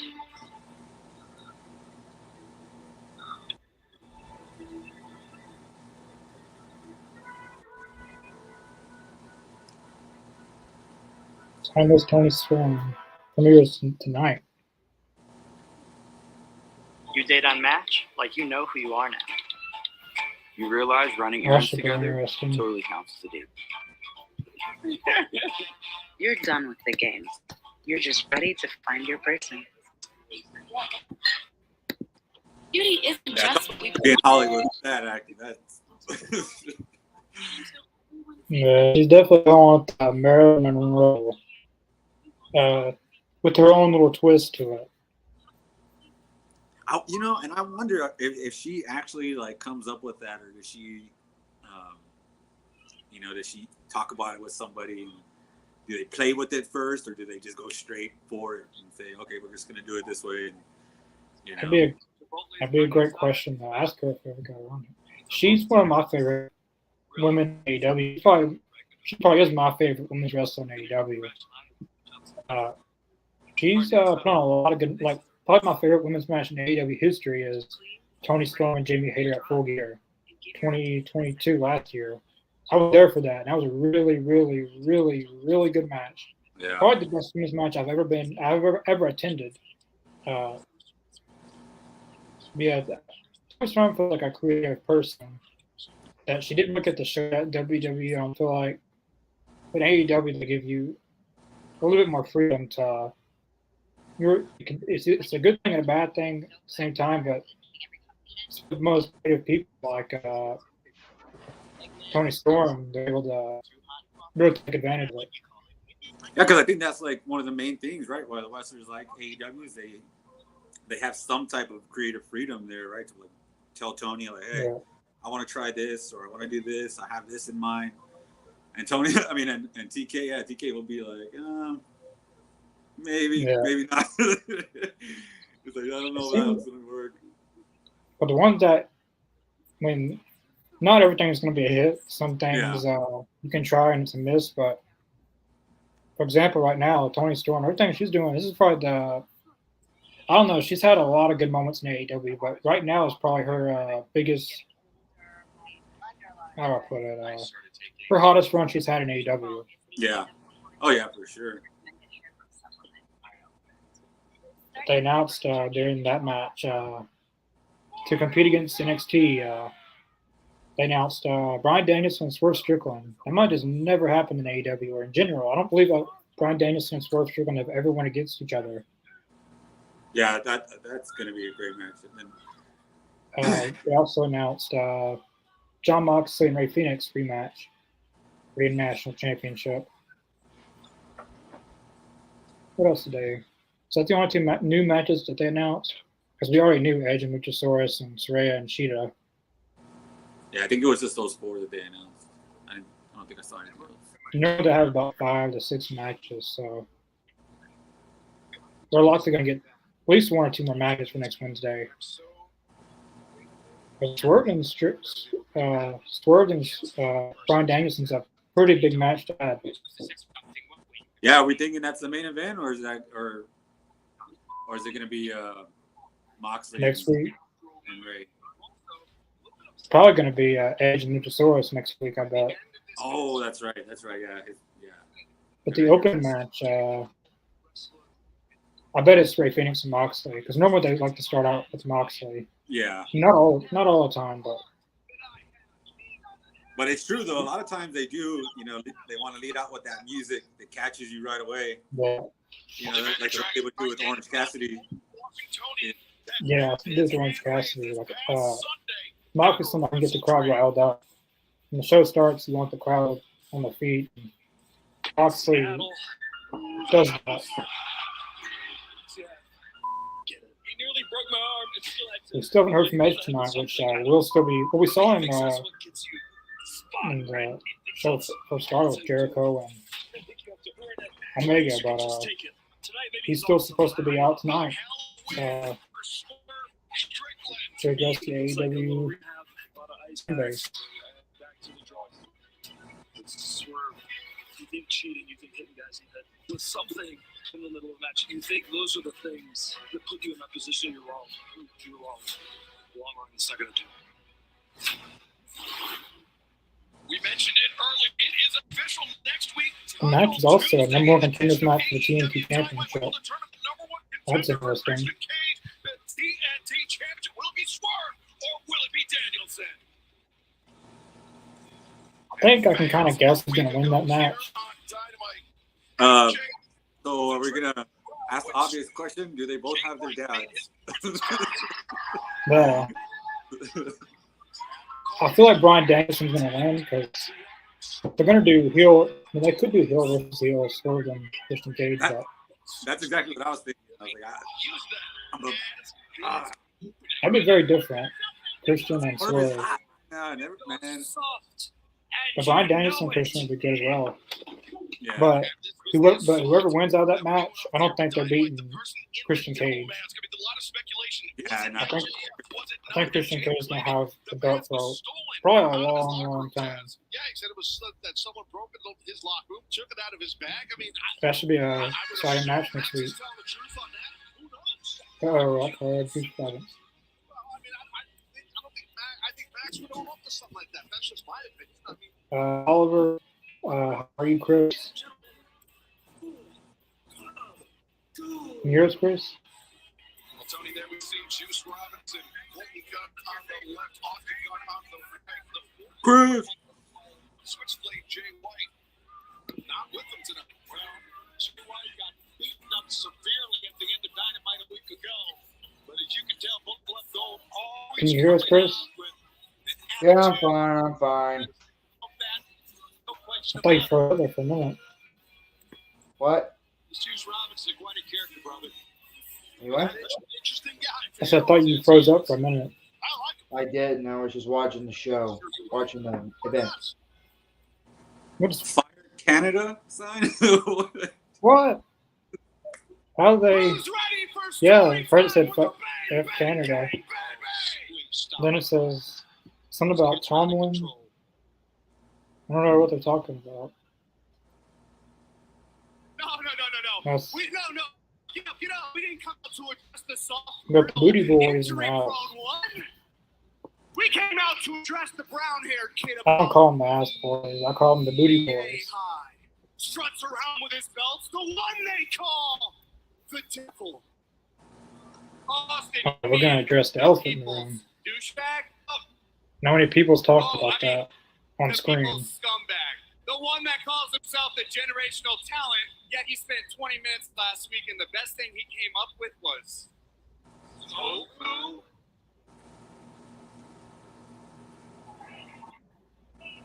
Max, the reason you jumped Jay is because you're scared. You know you're about to suffocate when you try to breathe with the switchblade. Colton Gunn.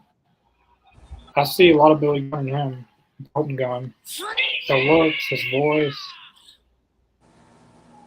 Get your ass out here. You got some swinging to do, boy. Uh-oh. Is MJF gonna come out? Come on, you can wear your little devil Halloween costume. It's not even Halloween Bring your yet. little bandit suits. If you're a man, you'll come MJF's out about to here demolish Juice Robinson and tonight. face us like what? Juice Robinson's going hard right now. You ain't a man, are you? No. You're a little itty-bitty butt-sucking. Uh-oh, here we go. Welcome, the party has began. He's going to be facing Bullet Club Gold 1-on-3. You know those men have Oh God. MJF. It's in Stockton, California.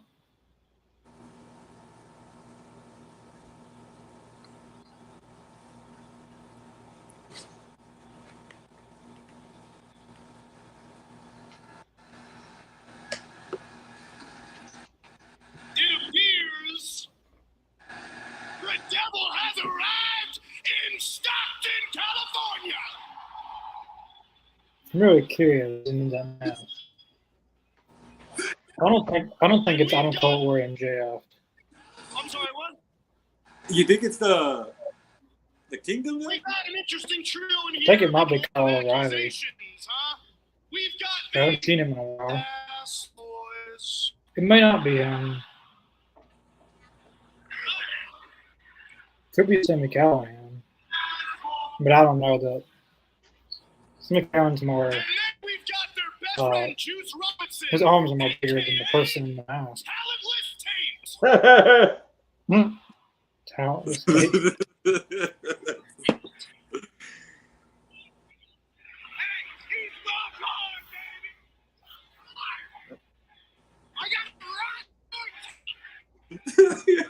Oh God. Stockton, just call me Mystic Max, because I think right here live in Stockton, we're about to have one of the loudest dueling chants of all time. It's a premonition. It's going to sound something like, ass boys, talentless tech, ass boys.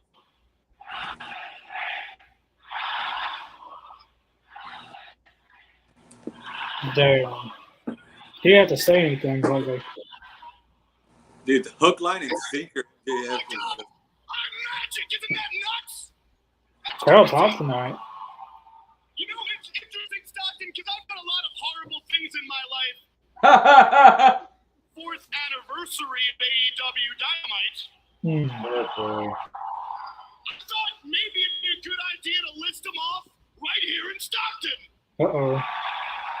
No, Stockton, you don't seem to understand. I'm a raging narcissist, so let's try that again a little bit louder. I thought it'd be a good idea to do it right here in Stockton. For starters, I threw Chris Jericho off the top of a steel cage to his near death. Yeah. I whipped a road What a cheap pop. We're going through all the I just MJF happened to give Dynamite several moments. children dodgeball-related injuries. We're going to talk about. And my personal favorite, I almost got us kicked off of TV when I decided to call my boss, Tony Khan, an effing Mark. So what I'm curious about Bullet Club Gold is, you think I wouldn't be honest open? I'm honest about everything I've done in my past. I wonder if they really I'm almost just Stop Hey, paraphrasing. scumbag. I'm there, scumbag.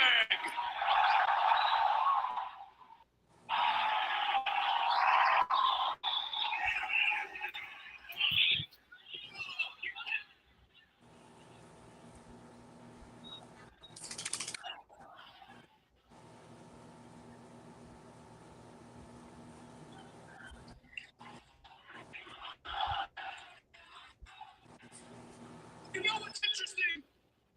I know for a fact I didn't attack your boy, Jay White,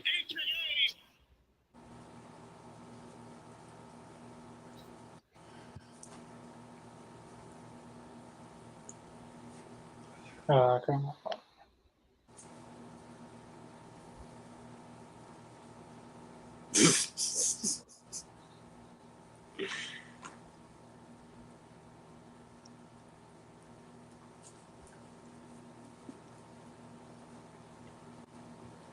Phone's acting up.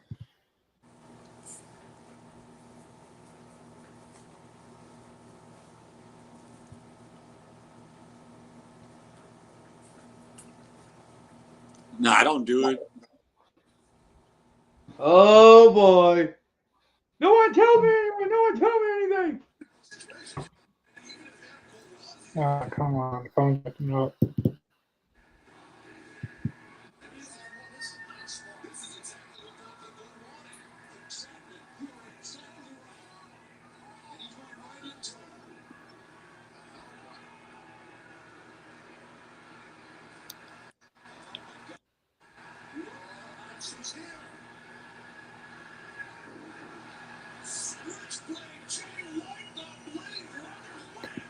Oh, come on.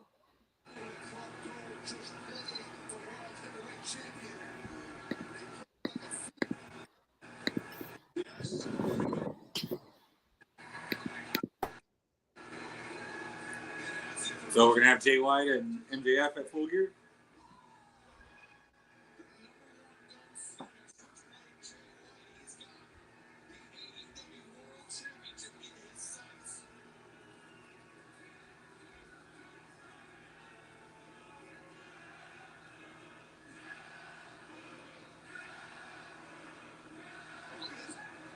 Are you taking the belt?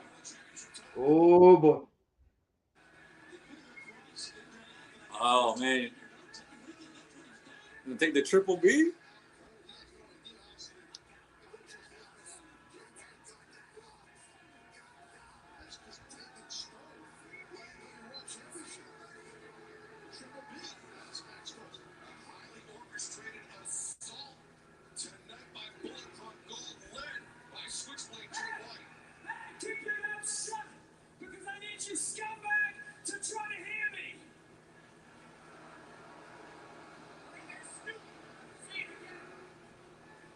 What type of caliber athlete you're used to dealing with behind that cut above and your chief pilot camp.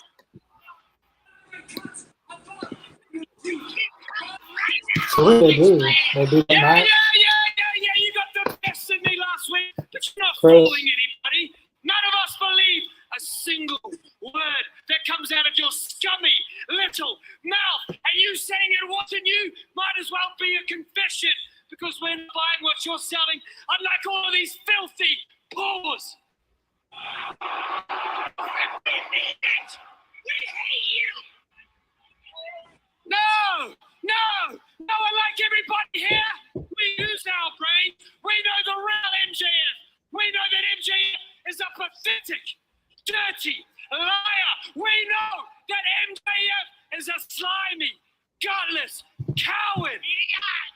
And we need a truly elite champion, one that lives up to the name elite. And Maxwell Jacob Friedman, you are not him. But who would it be? But hey, I'm a fair man. You want to prove me wrong? Well, then put it all on the line, friend. November 18th, the Kia Forum, Los Angeles, Full Gear, MJF versus Switchblade Jay White for the So we got our AEW Full Gear main World event. Heavyweight Championship. That's absolutely must watch right there. You can try to prove me wrong. You can try to prove that you are a truly elite champion, and you will fail. But I won't. Don't worry, pal. I'll take it from there. I'll lead by example starting tonight. I'm taking this. And if you ain't down with that, we have 2 words for you. Guns up. Well, Switchblade Jay White calling his shot for Full Gear. Nah. MJ was going to take that. You want me at Full Gear? Huh? Well, I've got 2 words for you. You're on!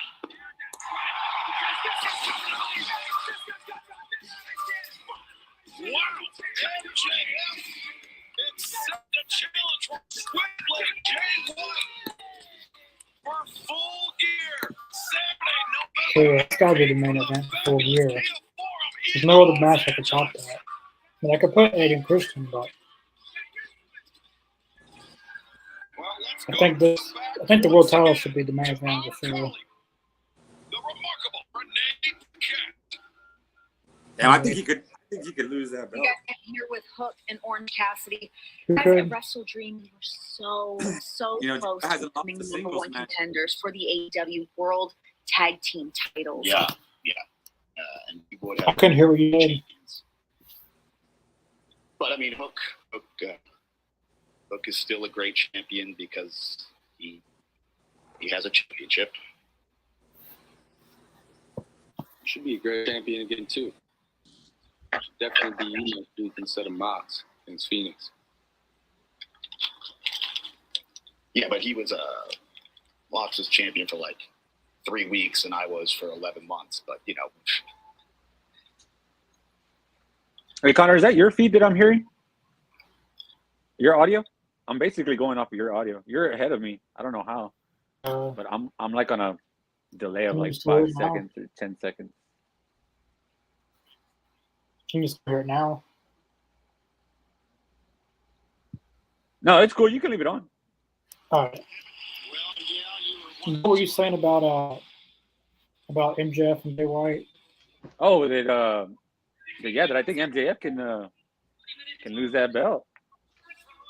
Jay White hasn't lost he hasn't lost a singles match, so I just if it's not Jay White, then who takes that belt off of MJF? And then with MJF saying that his contract's up, which it's probably not, but he probably already resigned, but that could play into the story of I know he him. Said in a recent interview that he hadn't signed an extension. But even if he had, he's not going to say anything. They're going to let that ride all the way to January 1st, 2024, even if he has signed a new contract or hasn't. Personally, I would probably I'm going for MJF, because one person I want to see beat MJF is Bryan Danielson at Revolution 2024. I want to see Danielson with the title one time. I would definitely be good with that. Before he retires as a full-time wrestler, Danielson's done it. Even though he hasn't been in AEW as long as some guys, he's probably contributed more than some people who've been longer. Yeah. He's done a lot of bloody matches in AEW. But Jay White is definitely a future. I mean, what do you think? AEW World Champion. I wouldn't be mad. And then what do you think of? I wouldn't be mad if he didn't. So if Bryan Danielson did win, if he did fight him at Revolution and he takes that belt, how long do you think he'll have it? Good question. I ever since AEW started, I've predicted every world champion in the correct order, except the interim champion.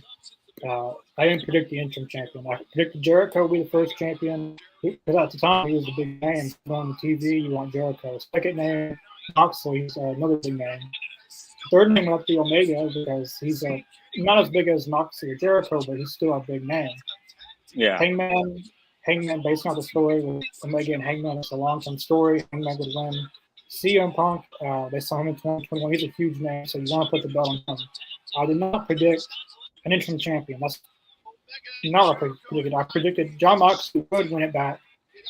And then I predicted MJF would beat Moxley. So I'm predicting the future ones, Bryan Danielson to beat MJF and Adam Cole to beat Bryan Danielson. But I'm going to be wrong eventually because I've gotten too many of them right. Right, I'm like, that's a heck of a streak that you're on because the interim one doesn't count. You know, nobody could have predicted that. So, yeah, like everyone. Yeah, that's like, it's crazy. Since day one, I predicted like even January 1st, 2019, I laid out and said all that, and it happened. But one of these days, I'm going to be wrong for the first time. But from That's being gonna there, be offensive. That's offensive. what happened? Oh, I see what you're saying. I know what that picture is. That's the Last Supper. Wasn't that at Wrestle Dream? Didn't they put that at Wrestle Dream as well? Yeah. That's offensive. That is completely offensive. Yeah, I've seen that at Wrestle Dream. I wonder what happened to Sammy. I wonder if Clyde Mello's having a baby yet. The reason he's not there.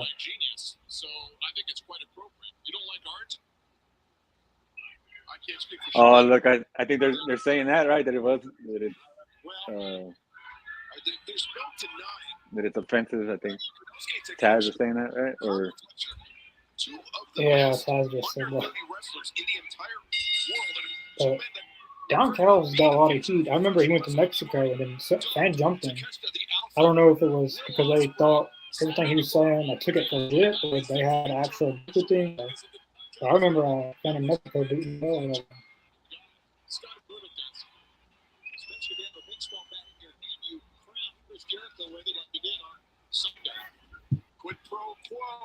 Omega Jericho need to win that.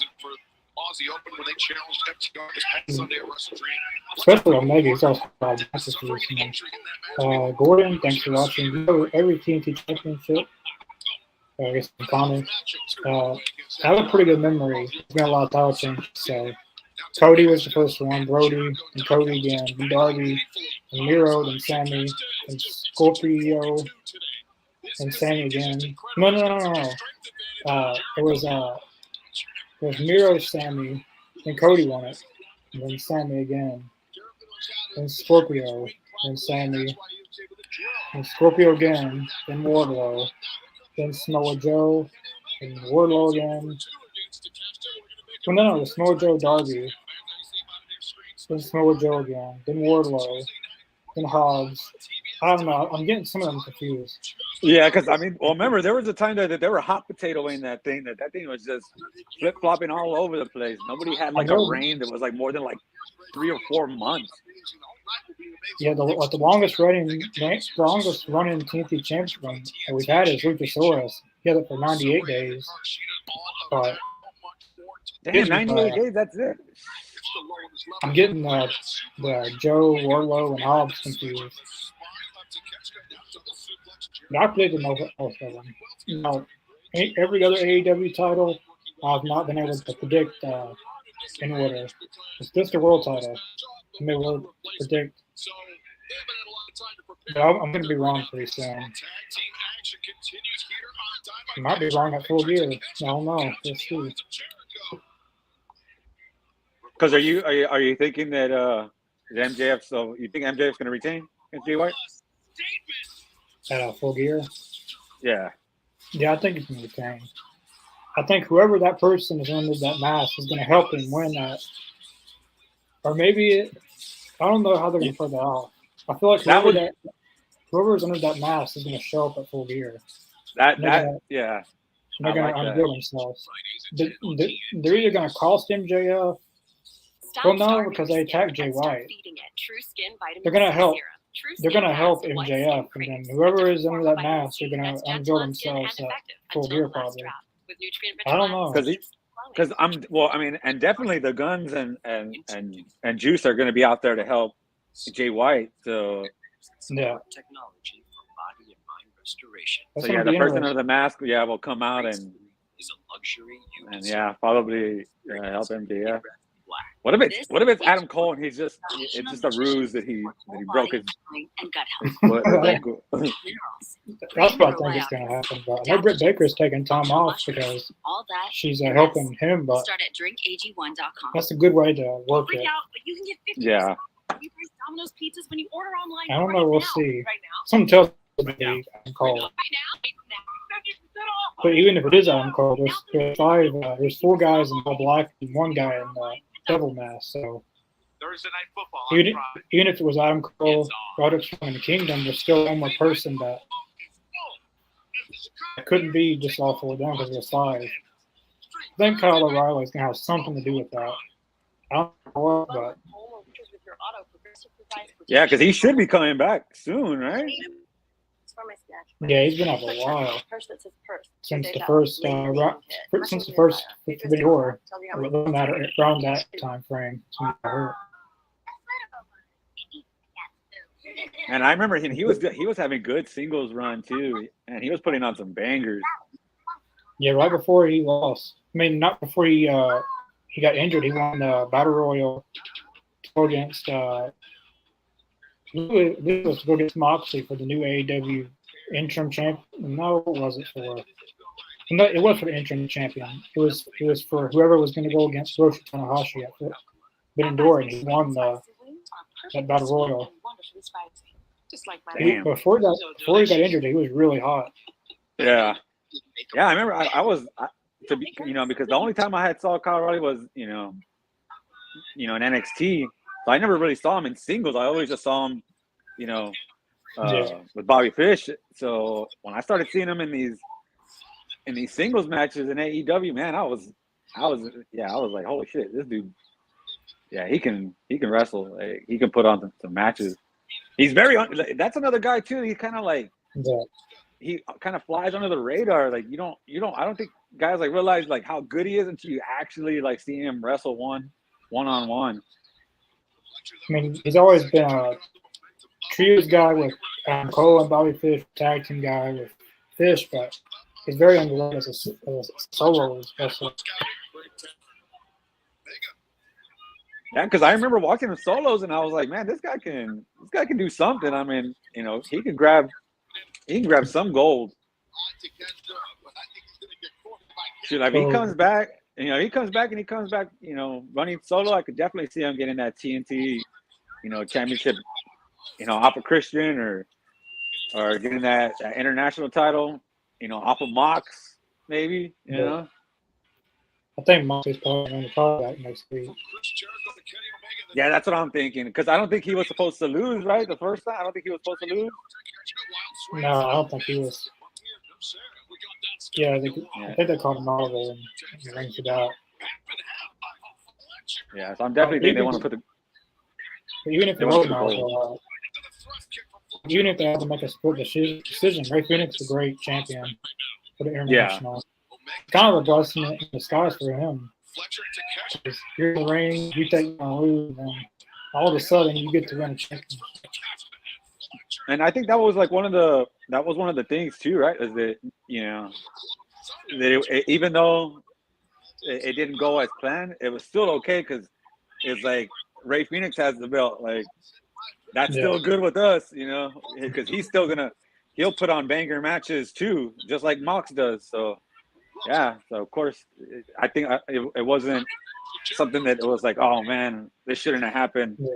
Similar to Willow, beating Mercedes, for that belt, even though that wasn't supposed to go the way it was, but it was like it's all right because Willow's can wrestle too, so she could put out banger matches as well.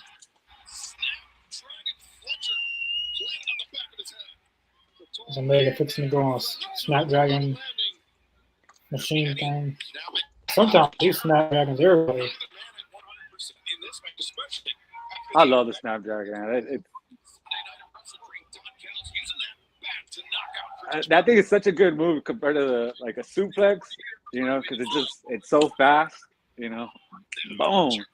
The way he does it. Yeah, right. I think I don't think anybody does it like Kenny. I don't think anybody. Yeah, the way he does it is, he does it really, really. I don't like that move in the video game. Like everyone does it, and you can't get up once people start doing that move.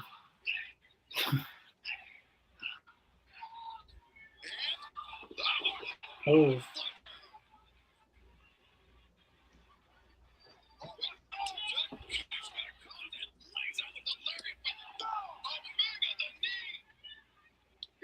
Everyone's getting their stuff in.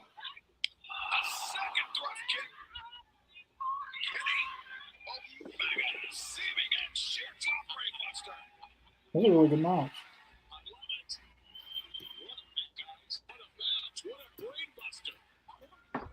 John Collins is saying, "What a great match!" Kenny Omega gets beat up. He's on his team. Omega he just up Kyle Fletcher, and you're praising him. Yeah, Kyle Fletcher too. He's one of those tag team guys that can really wrestle when he's on singles too.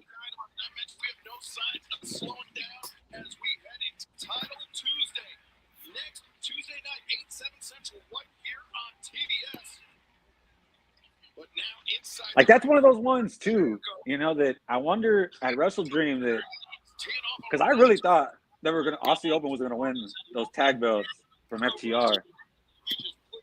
But I figured, with what's his name snapping his wrist, they're like, you can't win these belts. You're gonna have to, we can't have somebody that's gonna win the belts and be on the shelf because who knows how long he's gonna be out with that broken wrist. Wait, who broke the wrist? I forgot his the other guy in Aussie Open. I forgot his Mark Davis. Name. Yeah. He snapped his wrist. And I remember watching the match, and I remember him like they were saying like, yeah, he's holding his wrist, and they had, I think Taz had even said, or whoever was commentating, said, I think he broke his wrist. So, damn, he just came back too. And exactly, he had just come back too. Yeah. They had a few injuries. I hope Darby was all right. Oh, he got the Hangman too. He I don't know if Hangman would work or he was playing into that if he actually got hurt. But we were watching, and there was a snap when Hangman swerved. They walked out there with a few injuries. But I bet it's full gear at FTR and the Young Bucks. Since they won that match. And Young Bucks are probably going to win this time. Yeah, because what is this, the fourth time that they're? It'll be the fourth time. Yeah, fourth time? This time Young Bucks will probably win because it's in their hometown, California. Your best defense against yeah, they get a huge if spot. Young Bucks win, then that means we got ourselves another tie. Actively shield the enamel. Another what? Against erosion and another tie because we got 2 FTR wins and 2 Young Bucks wins. They'll have to fight a 5th time. Yeah. They're going to do best of 5. They're going to do a best of 7 out of that. And the match 7 will be next year at All In. That's what I'm saying. They're going to go best of 7. They do. They did best of 7 with the Lucha Brothers. They definitely do the best of 7 with FTR. Yeah, I know what you mean. They'll probably save the 7th match for All In next year because their match at All In this year was really, really good. A new fragrance for her. Snake oil is a scam-tastic hit. Can you spot a real product from a fake pig costume? Commercial, bro. I'm gonna step away real quick.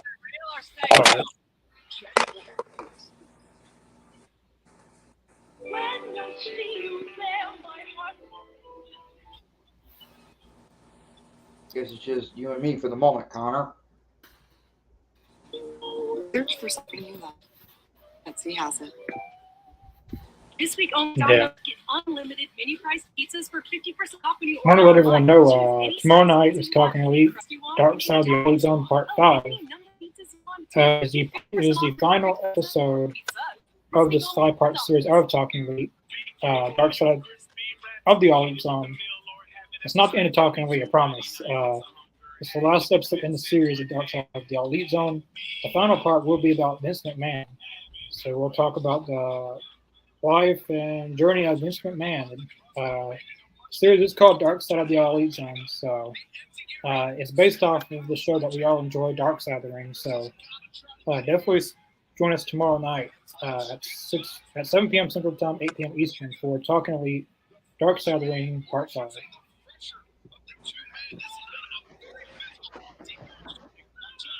All right, we're back. Kenny Omega is fired up and it's pumped up as I've never seen. Telling Kyle Fletcher, come on, hit me. But Don, I hate to give your guy credit. Kyle Fletcher, and part of it here is Omega is Fletcher. He can hold his own in that department. Oh, yeah. 6'4.5", he's got the leverage, and he's not afraid. Easy to get intimidated being in there with a couple of legends. Well, that's the key, you're right. You can't let that fluster you, and Fletcher's not doing that rolling to catch them. Fletcher. Oh, that was a good kick. That'll fluster you. And now Kenny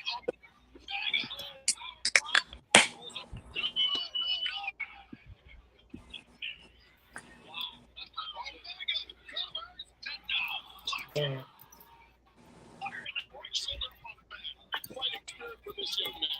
Dude, that's a good crowd too. The crowd is hot. Yeah, no, a lot of people think the crowd will be dead tonight. A lot of times, if AEW doesn't do good ticket sell-wise, for some reason, they still have a hot crowd. Yeah, the crowds are. Yeah, those small crowds are usually good. I know they once Edge signed AEW, they really picked up on ticket sales for tonight. I think they sold like 2,300 extra tickets, which was announced with Edge debuting. For the Edge debut, right? Yeah, I saw that too. Special. Oh, that's a good finisher right there. Oh, Codebreaker into the 1 minute Angel. That's a perfect finish. that was really good. I wouldn't mind seeing them as tag champions one day. Kenny and Jericho. You know, the one thing I will say is that I don't know if you saw the quote that Kota Ibushi said that, you know, he wants to win tag titles with Kenny, and then they just wrestled, you know, at Wrestle Dream, they tag team with Jericho. I was like, that's kind of messed up. I was like, they could have did this with Kota. Well, I mean, if maybe unless he's not free, that he couldn't do it. Yeah, it seems like he's not fully all elite with AEW. He's on there sometimes. He's just on TV one time for the Blood and Guts. I don't know what his schedule. Oh wow! What the hell are they doing? No way, they got Hobbs too now. He came out of nowhere.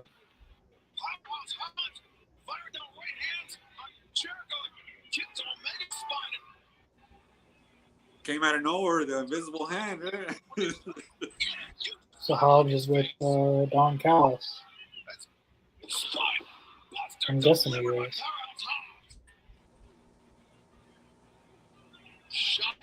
He really doesn't need to be with the group. I know they have that TV. Oh, they got him with. Oh.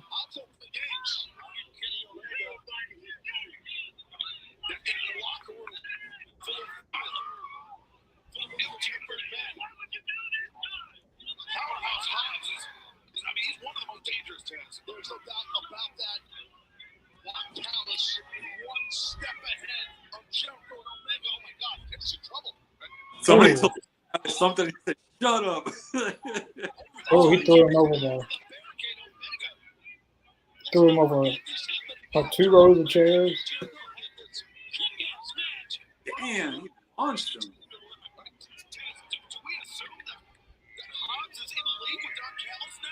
Looks like that to me. I mean, you go and assume that to your point. Looks like that to me, though. Take a big bump here. Out on the floor. This is a dangerous position for Omega to be in.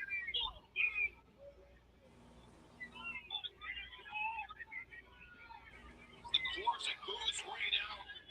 Such a great match. And what he's doing the guardrail. He's gonna throw him on it. He's gonna What's he gonna do here?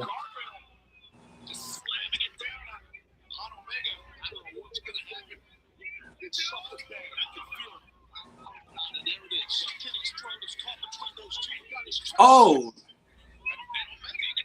Don't tell me, I want to know. Oh. Don't know how you're supposed to keep your head out of that. How did he even put his head in that? that's what I'm saying. What the hell? Like, those bars are not. It's not lost. I don't know how he did that. That was.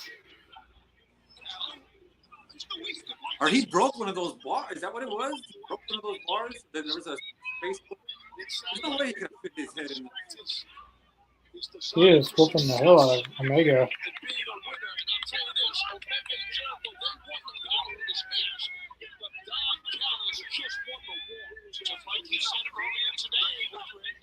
Totobushi. Come on, someone. Now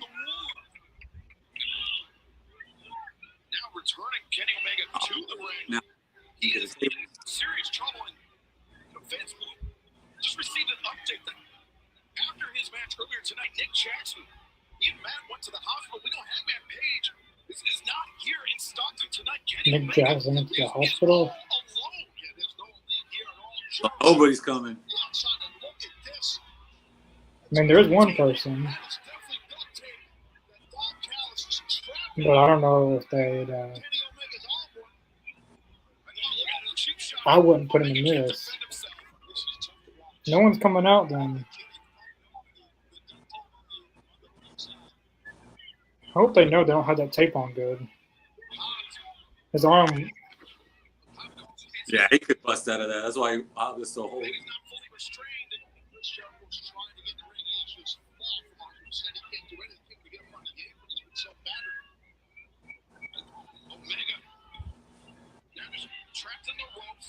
I mean, they didn't have to do all that. They could have just held his arms and give him a chair shot. They don't know. I don't think they've ever used any duct tape in their life. Don Callis definitely ain't used no duct tape. Oh. So I know Hobbs has used the chair before. Oh! Fire Canada. Whatever that means. Person sign. Right? That's what I said earlier. That sign just Fire Canada. What the hell is that? No one's coming out for Omega. It's like.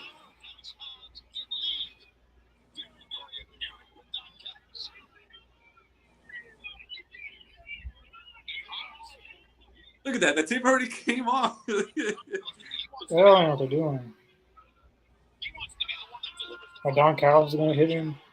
This is where it might backfire on Don Callis. He's going to hit Don Callis or something.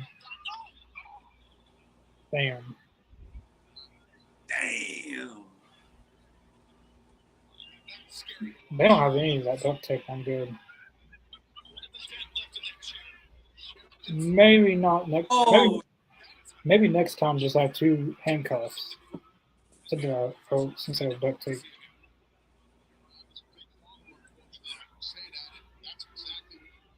Yo, that dent is crazy. Put a big dent in that chair. What a virus. So definitely no one's coming out for Omega. Yeah. No one's coming out. They will both of them.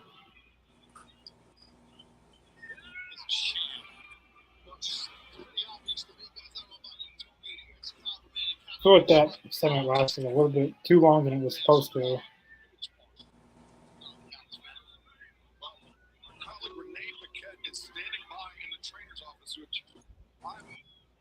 Is about to become much more crowded.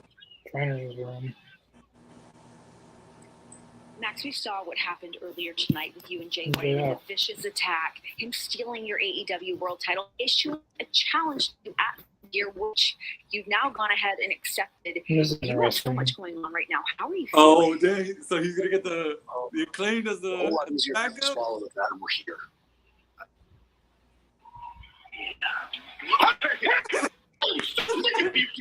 Okay? You have been leaving weird letters in my bed every week, constantly tweeting at me really weird stuff. You're a stalker, man. Like, no, but it's exactly like that. So you're going to leave, or I'm going to get a restraining order on you. Damn. No, don't get it. Leave. You can't go. You can't. Stalking. I've seen it. The tweets are aggressive. A restraining order. Who is it calling? I heard about that. Max Caster been stalking MJF for a long time. I saw it on X. Yeah, that's been going on for a while. Who's Your call has been forwarded to voicemail. The person you're trying to reach who is he trying to call? at the tone. Please Adam record Cole. your message. Has to be. When you're finished recording, you may hang up. Whoever it was, they didn't pick up the You phone. look into a camera and you.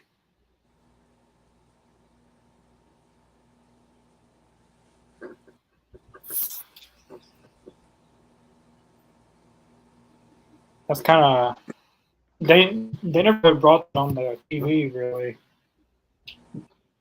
Just a social media thing between Max and MJF. That was kind of first time they ever put that on TV. I Or know. even acknowledge it on TV. I'll be right back. That Max Caster is really one of them, huh? Maybe, I don't know.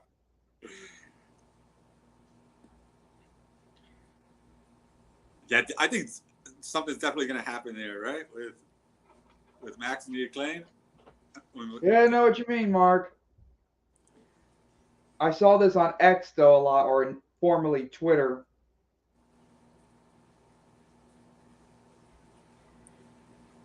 Yeah, a lot of the stuff that Max says to MJF, right? Yeah, that and pictures, drawing pictures, everything. And MJF is always like, dude, stop. I can't tell Platinum Max is. I mean, I don't know if he's gay or not. I mean, I know Anthony Bowens is gay. Right. But yeah, he's definitely doing, gay What is stuff. Platinum Max trying to do anyway, eh? Try to be friends with MJF or trying to be more than friends? I don't know. Time will tell, I guess. I don't know. But Don Callis, what a virus of professional wrestling. That dude just wants to get as much heat as possible. He is just relentless. I don't like him though. If he gets anywhere near me, I punch him out. I ought to punch him out real bad for what he did to the Last Supper. Oh yeah. That is offensive. Offensive. And my grandparents go to church. I don't know why they would approve something like that. But. This is just like the crucifixion of the Sandman, in case you don't remember it, Mark. Or heard of it. What was it? The crucifixion of the Sandman. You know, from ECW? Uh-huh. October 26, 1996. Were you, I mean, I know you weren't there, or I don't know if you were, I don't know if you remember that or not. Do you? Where he was crucified? Yep, in front of ECW TV. No, I don't remember that. Are you talking about Raven? Chris? What? You talking about Raven? Yeah, I was talking to Mark about the crucifixion of the Sandman.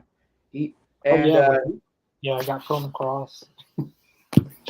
Raven have to apologize that night on behalf of ECW and Paul Heyman and Todd Gordon. Oh shit! You look at before you as a man who's very satisfied, who has all the comforts of Samoa Joe. He has been a champion. And there we go, changing the subject, but okay. Haven't seen Samoa Joe since All In. Focused. For me to truly be a champion in this day and age, I need to regain that hunger. That's why I'm here today, to announce that I am focused, I am ready, and that I should be AEW heavyweight champion. And granted, no matter how I may feel about the outcome of my championship match, since Grand Slam. It earned my respect. And soon enough, you'll realize that when I'm hungry, I always manage to eat. That was nice. MJF may have made a very dangerous enemy out of that man, Samoa Joe. I think everybody in AEW That's top. Everybody comes after you. Next contest is set for one fall with a 20-minute time limit. Approaching the ring from Chicago, Illinois, Sky Blue. Popular, one of the most prolific competitors here in AEW, Sky Blue. Here we go. It's Sky Blue versus Tony Storm. Whoop. Beats Kiera Hogan. Wouldn't let go of Hart, Tony, and seemingly an effort to lure out Sky Blue. He lured her out, Sky came back for the kick, and then this all went down. Go right in both eyes. So it's Tony Storm and Sky Blue. I'm guessing the last segment of the night is going to be Adam Copeland. He's going to be the last thing of the night. So whatever he's doing. And Christian comes out to tell him something. Yeah, that's probably going to be the last thing of the night, probably. They've done everything. They've done Ray Phoenix and Nick Jackson. They've done. And they just did a tag match. For about 4 matches. Oh, look, it's Marilyn Manson. Marilyn Monroe, my bad. No, last time was Tony Storm. She's going crazy. Just put her on like. So this is supposed to be her with the speared makeup. Because she said so, or just because she's. What is going on with her? Is she imitating Marilyn Monroe? Pretty much. But with her own little spin on the character. And what's her gripe with the two? Like, is she not gonna fight for the belt soon? Because she had no friends, she couldn't trust anybody. Makeup. What do you call that? The person that's whacking. Makeup artist. Well, so is Sky Blue fixing to join the House of Black?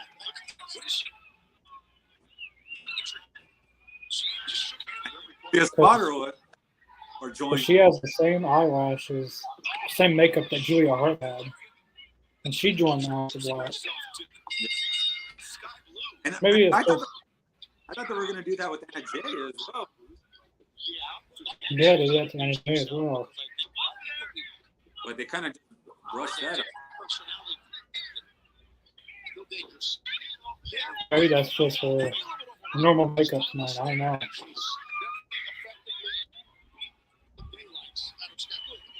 Yeah, she's definitely got the Marilyn Monroe going. I don't know what the lipstick.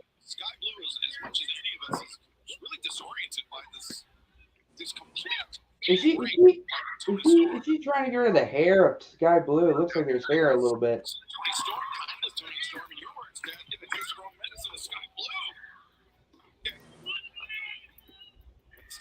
Tonight, fans, we will hear from the Rated R superstar, Adam Copeland. 4-year anniversary edition. Sky Blue gets a shot there by Tony Storm. Tony Storm has an opportunity here. That's the 2 shot. Oh, Nina attacks Sky Blue crashing to the floor. He's very, very important. Any other matches besides this? I think this is the last match. 8:41. So the last segment, the last thing of the night, it's whatever Adam Copeland's doing. Christian's probably going to they'll go to the match next Tuesday. He's also supposed to be on Collision this Saturday. So I'm wondering what he's going to do on there. So technically, she's going to be known as a timeless Tony Storm from now on. Yep. Wonder how long that gimmick's going to last. Struggled with uncontrollable movements called TD. Her character, I mean. TD can be caused by some mental health meds. And it's unlikely to improve without treatment. I think feel like my movements if they book it are in the well, spotlight. this will go wild. Prescribed Ingrezza is the only TD treatment for adults that's always 1 pill once daily. Ingrezza 80 milligram is proven to reduce TD movements in 7 out of 10 people. People taking Ingrezza can stay on most mental health meds. Ingrezza can cause depression, suicidal thoughts, or actions in patients with Huntington's disease. Pay close attention to and call your They doctor haven't if you announced become anything depressed, for have sudden Rampage or changes in Collision mood, this week. behaviors, feelings, or have They're thoughts probably of going to do suicide. it right. They're probably going to do it right after. Ingrezza may cause serious side Yeah, when effects, that Travis including runs down the angioedema, potential whole heart rhythm problems, and shebang. abnormal movements. Reports And fevers, Collision muscle, too, or right? palpitations, as these may be life-threatening. Yeah, about they got This is the most common side effect. It's nice. Focus more on me. Ask your doctor about #1 prescribed once daily Ingrezza. I know Tony said on the media scrum that Same out of Boston Ed's Lager. going to be on Dynamite tonight and Boston. Collision on Your Saturday. cousin from Boston. But not Boston Lager. Outright. Sam Adams, baby. Hi, Phil Swift here. This is Flex Super Glue. Well, then, anything. Super Glue is so strong that just one single drop virtually welds itself to the surface. Check it out. That one single drop of Flex Super Glue can easily lift over 3 tons. Get the new Flex Super Glue. What I was thinking too is that, you know, Febreze. Still living with odors? Get back in there and freshen instantly with Febreze Air Mist. Febreze is flying mist works longer in the air to fight even your set toughest. up a match for Collision, right? How do they do that? Air Mist. My skin has been so much smoother, so much more hydrated. It's Olay. With Olay Hyaluronic Body Wash, 95% of women have visibly better skin. My skin is so much more moisturized. See the difference with Olay. Go. Timeless Tony Storm, Sky Blue battling it out here tonight. AEW Dynamite 4th anniversary edition. Tony Storm. Oh, she got it. She's looking for that power driver, but Sky Blue turned it around. Very good. Swing and a miss by Timeless Tony Storm, but Sky Blue relentless with those elbow strikes. Sky Blue looking good right now. Nice reversal by Timeless Tony Storm. Not to be confused with Timeless Tony Schiavone. It was really Timeless. And watch out. She's going to take a running start on this. Ooh, she caught it, girl. Sky Blue, the rising knee strike underneath the chin of Tony Storm. Turns the corner, comes around the Enziguri. Storm blocked the first one, and then, as you said, spin through right there by Sky Blue, and able to catch Tony Storm. Tony Storm, Banderas sends Sky Blue to the outside with the high roundhouse. Sky's so prolific with her legs, her feet, the kicks, and the crossbody. Sky Blue, the cover. No, Tony Storm able to kick out in fans. Special programming, no Dynamite live next Tuesday night, 8/7 Central on TBS. Dynamite Title Tuesday. Will be the #1 contender. TNT Championship will be Swerve. Will it be Bryan Danielson? Adam Copeland makes his AEW debut. Tony Storm almost took it. One-on-one. Luchasaurus next Tuesday night on Dynamite. Big Gargita down to Saraya for the Women's World Championship next Tuesday night. And Ray Phoenix puts his AEW International Championship on the line against John Moxley. There's something of Sky Blue pull out an upset. That would be good though, right? Because that would just make Tony more going crazy. I feel like Tony Storm is supposed to win, but Sky Blue's done before where she's pulled out upsets. Quite a few times actually. She's done that.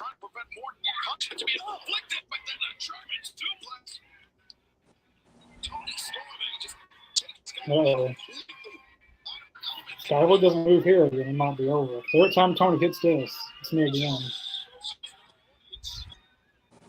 He's like that. Oh. Taking a long time. God.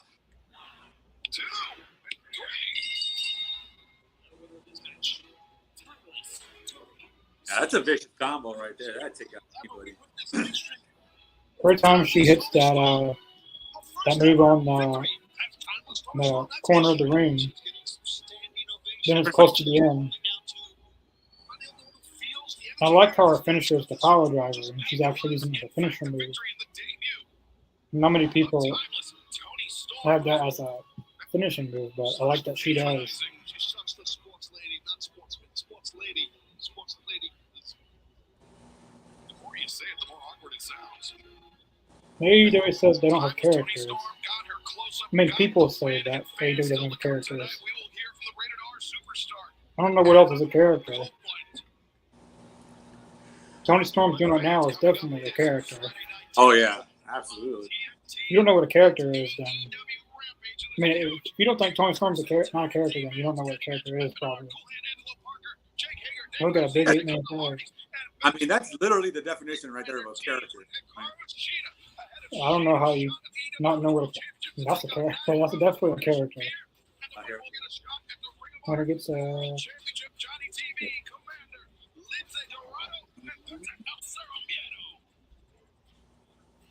What's this? Hey guys, I'm here with one of the board of directors for Ring of Honor. This, Renee.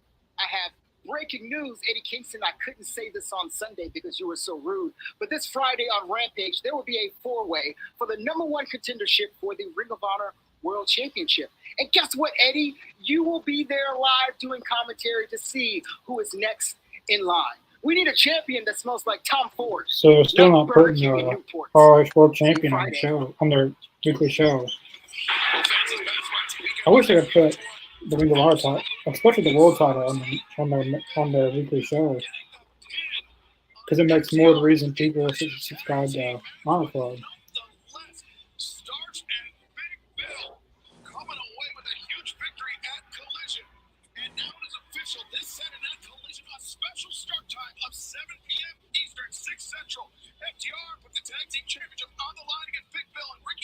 Oh, this is different. Collision start 6.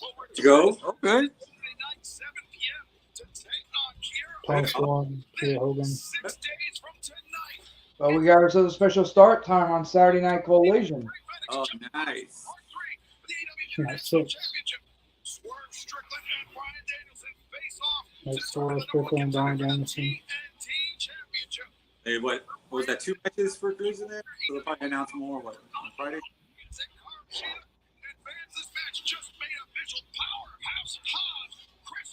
Oh, they announced another match next Tuesday.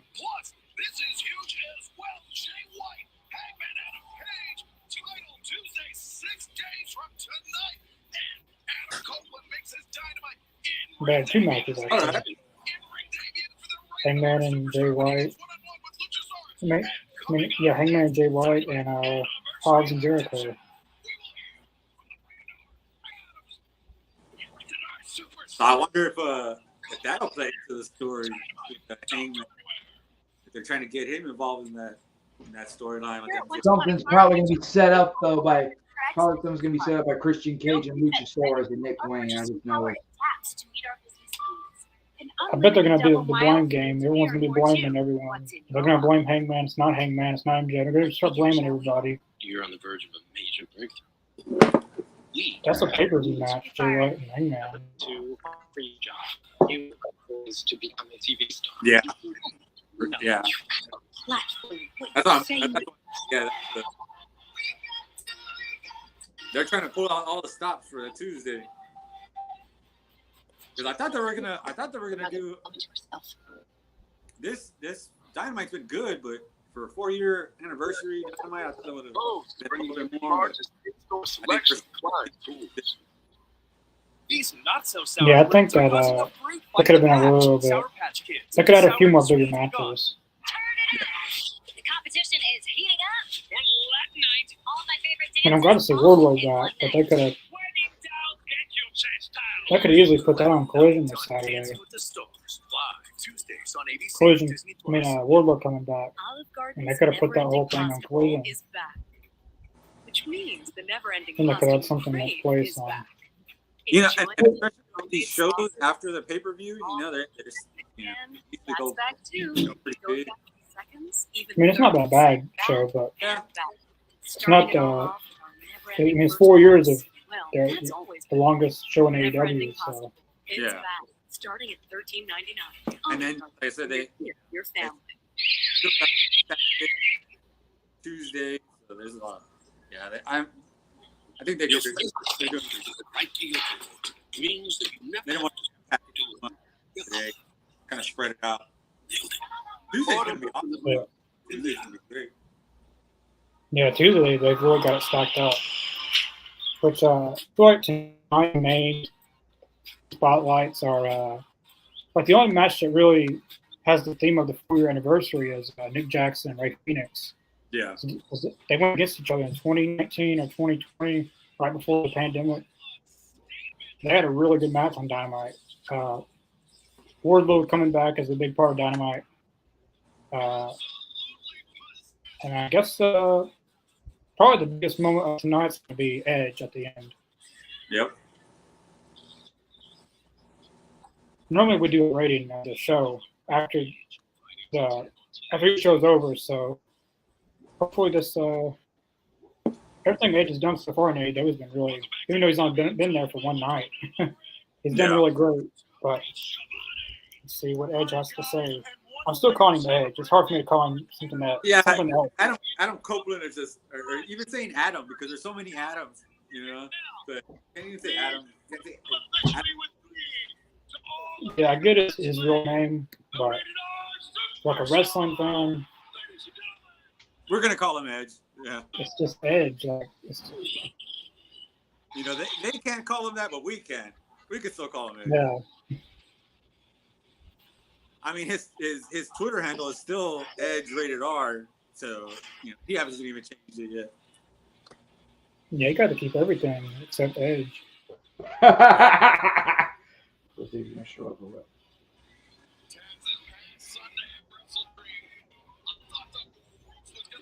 Yep, There's gonna be a lot of trademarks for Adam Copeland. Might give him the best pyro too.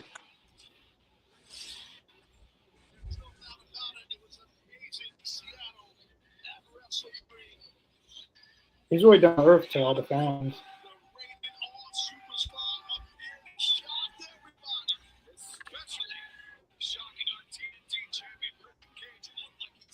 I like your shirt. I'm trying to get that shirt. Yes, gives you extra time for this segment. I don't really like to buy merch because sometimes you don't know, you know, how long. But I like it. Yeah, I bought Edge's AEW shirt. Like literally right after he debuted, I bought a shirt.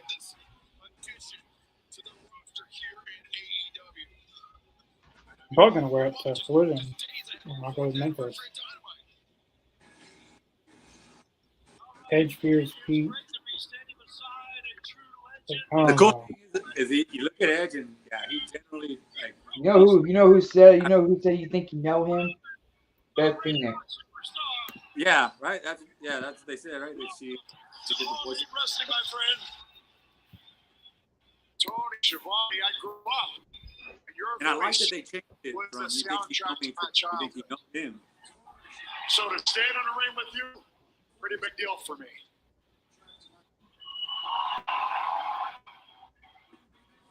I love you, Tony, but this is my ring now, so hit the brakes. I love you. Seriously, though, I came out here to talk to y'all.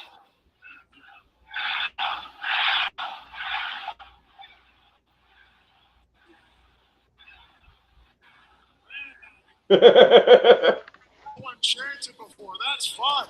Oh, I like that. Oh yeah, they never chanted Adam. Seriously, okay. Let's rewind back, okay? 2011. I'm told that I can never do this again. Guys, standing in an AEW ring.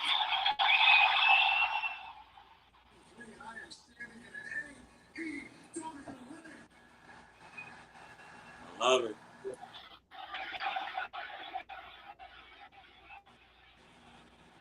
I'll give you that. Few reasons why I came here. There's one major one, but I'll get to that last, okay? Because I don't know about you, but I'm pretty sure the AEW Heavyweight Championship would look good around my waist.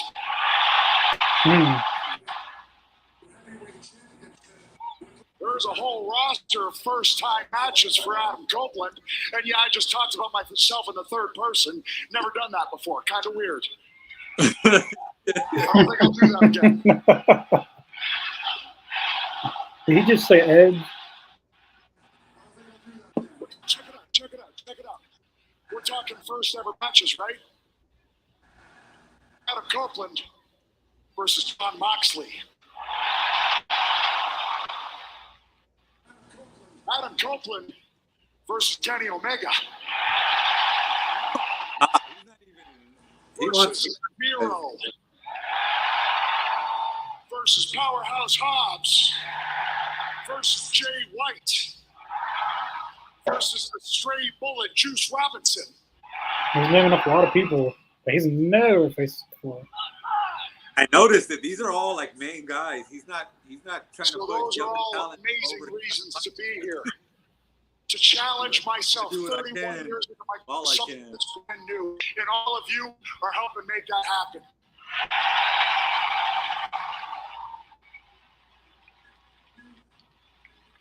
And I've already said this before. I'm going to say it again. This will be the last time I say it. The main reason that I decided to come here to AEW is because I sat down with my family. And I said to my girls who are 7 and 9 years old, I said to Lyric and Ruby, I was like, Ruby, what's Dad do?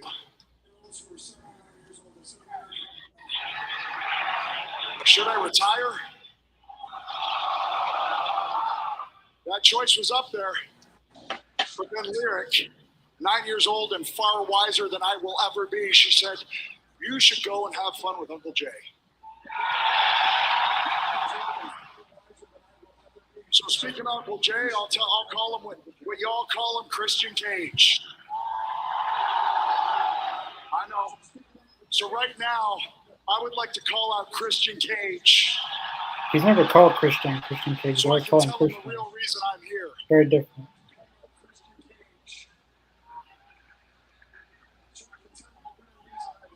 But Christian doesn't even come out.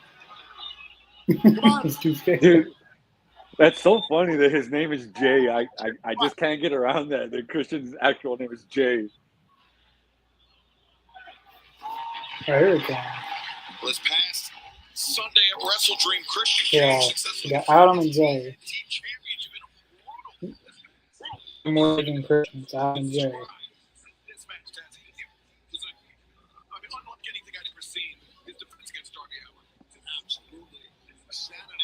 Surprised he's not coming out with Luchasaurus and Nick Wayne. They'll probably come from behind and attack him, no? Yeah, they probably do.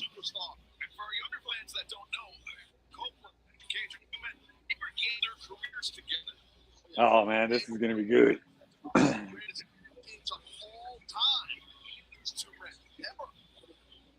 Because I'll tell you, man, I watched that show that they had on the WWE network. They were funny on that show together, man. That show was funny as hell. They're definitely getting over TV time. 901.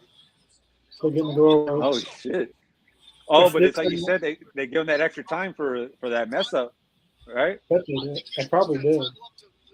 Like when that Adam Cole and stuff messed up, that they added that time to the, or maybe you guys give them extra time on top of that, because this is a big signing for. Yeah, this has to go at least several minutes.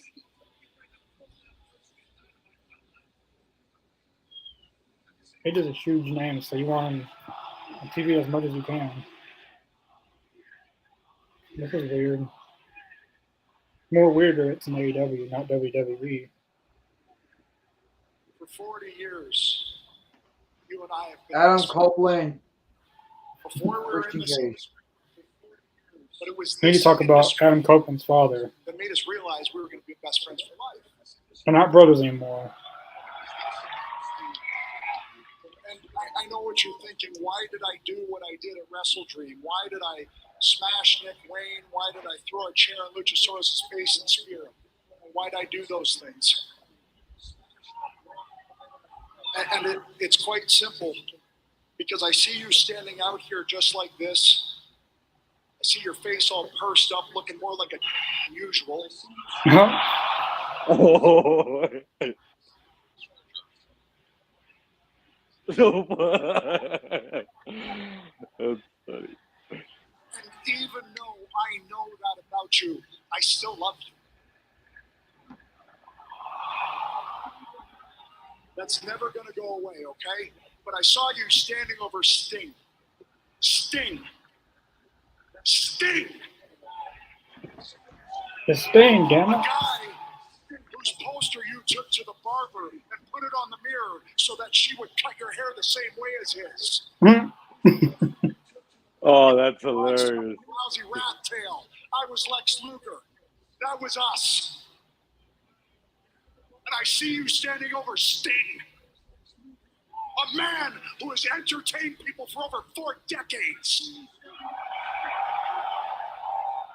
A man who has caused people to feel for 4 decades. A man, my wife's grandparents couldn't speak English. They're Polish, but guess what? They loved Sting. So I can't stand here and watch you smash him with a concerto. So that's why I did what I did Sunday. But I also did it because I know, and I'm speaking from experience here, that Luchasaurus and Nick Wayne are going to drop you like a bad habit as soon as they've sucked all the information out of your brain. Damn. Woo. And you're so egotistical, you won't see it. I know you won't see it. Jay, man, I am here. Jay. I'm here because it's time.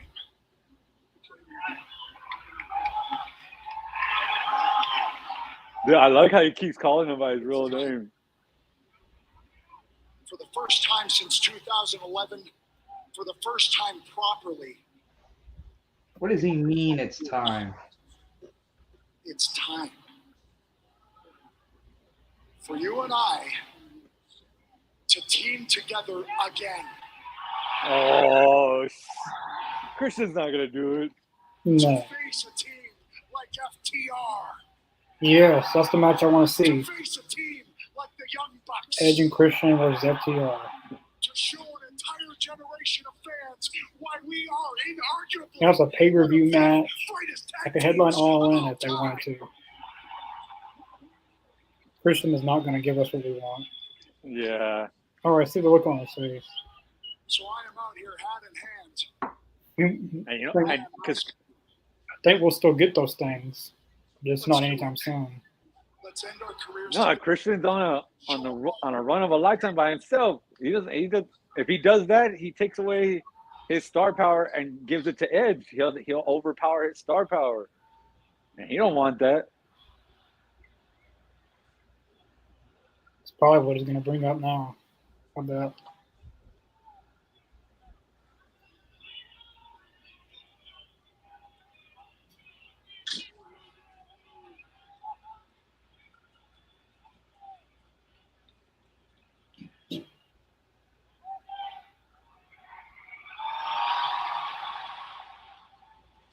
Oh boy. Don't tell me anything, guys.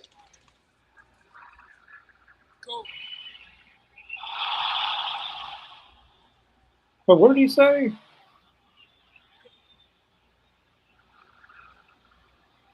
You say go? Oh, he said no.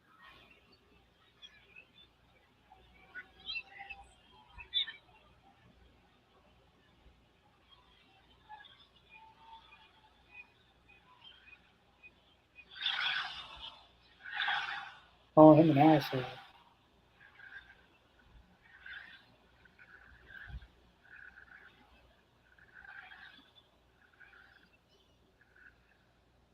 Before I go, just a quick reminder, Adam, of what you'll be up against this Tuesday live on Dynamite. Oh man.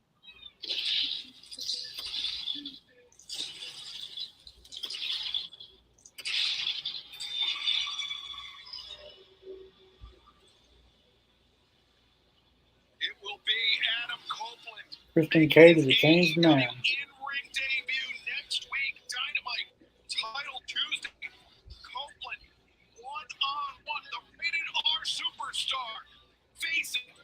Luchasaurus. And Copeland does not look intimidated.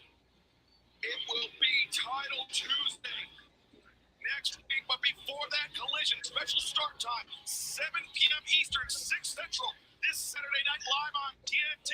And then next week, special programming note, Title Tuesday Dynamite live on Tuesday night, 8/7 Central, right back here on TBS. The Rated R superstar, Adam Copeland, makes his AEW in-ring debut next Tuesday night here on Dynamite. Christian has elevated that TNT title though.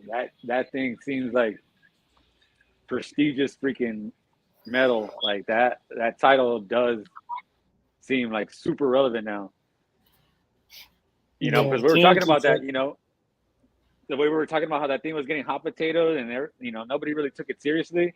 Now that thing seems like it's cherished gold. Like yeah, like you want that belt.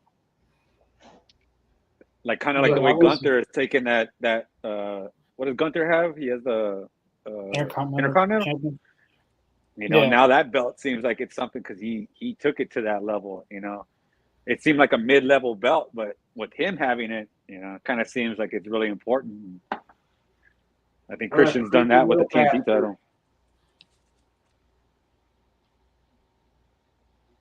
The Christian Cage. Yeah, Christian Cage has definitely elevated the TNT Championship big time. Before they were really, it was kind of a secondary belt. Most kind of like the 24/7 titles. I hate to say, back and forth to people. No one really got a run. But Christian, I feel like, is the person like Cody and Brody and Miro, Darby, like they can actually he can actually elevate the title probably more than what they could. He could probably put the title on another level, the same level as the World Championship. Because I mean, because you know, it's the charisma, it's the you know, the charisma, the talking, you know, being able to do that stuff. Because then you tell the story of it being that great, right? Something that, you know, as much as they tried, you know, those other guys, they couldn't do it. Like Miro couldn't do it. He couldn't do it that way. Miro was a dominant champion the same way Brody was. And Cody wanted to do that, but nobody was buying into Cody because, you know, he was Cody. But yeah, with Christian, it fits.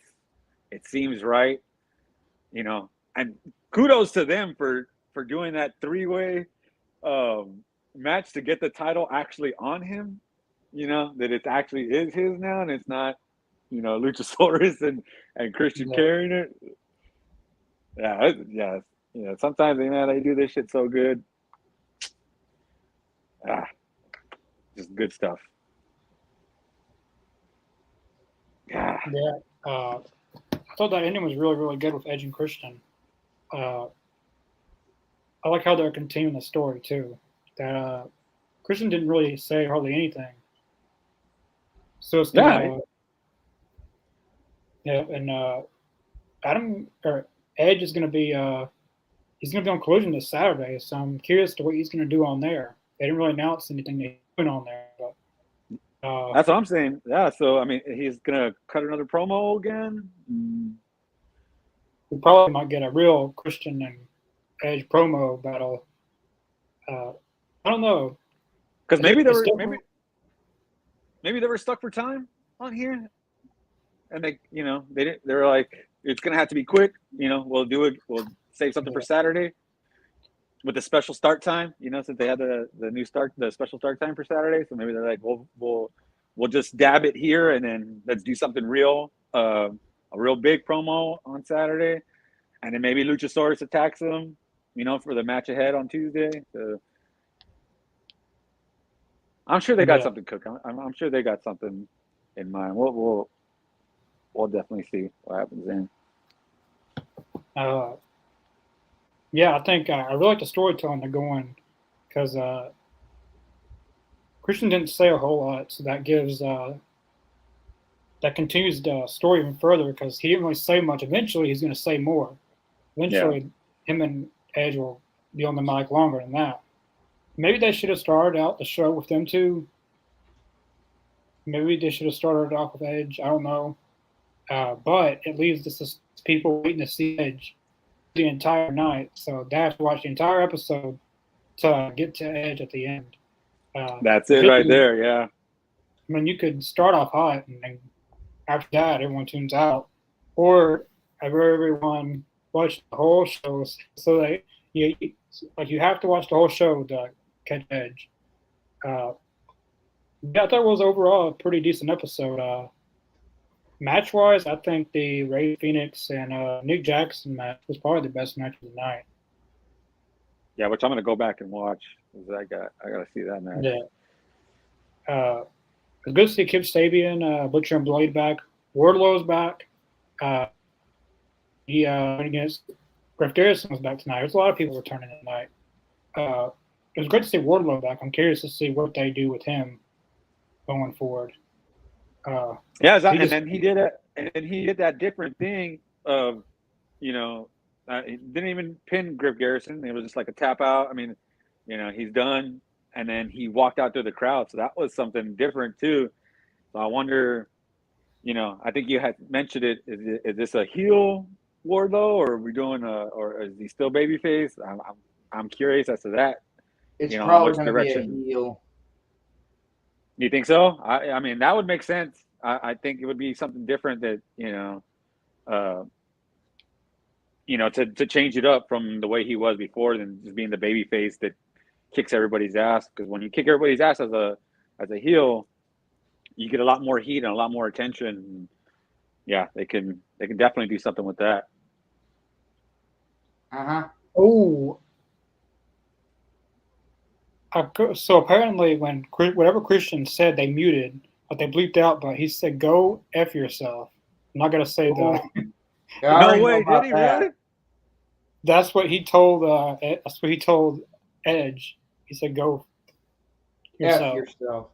Yeah, and they bleeped out. So all we heard was "go," and that was it. And here I was. I knew I heard "go," and then I was like, "Oh, I guess he said no because." Yeah. Why was he? Why would he just say "go"? He just went like they muted out "F yourself" and that's it. So did he actually say the F word, or did he say "F yourself"? He someone just posted a maybe I can play on here. Oh yeah. Oh! I told you. I told y'all. We told y'all. I'll play it one more time in case the audience didn't hear. Fuck yourself.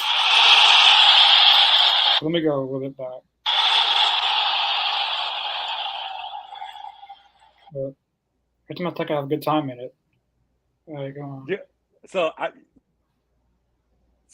going to tell you this right now. I know Christian is just going to come back and he's just going to lash an Edge saying, "You're only back here to steal my spotlight." He didn't give a damn about Edge in AEW. He didn't give a damn. Yeah.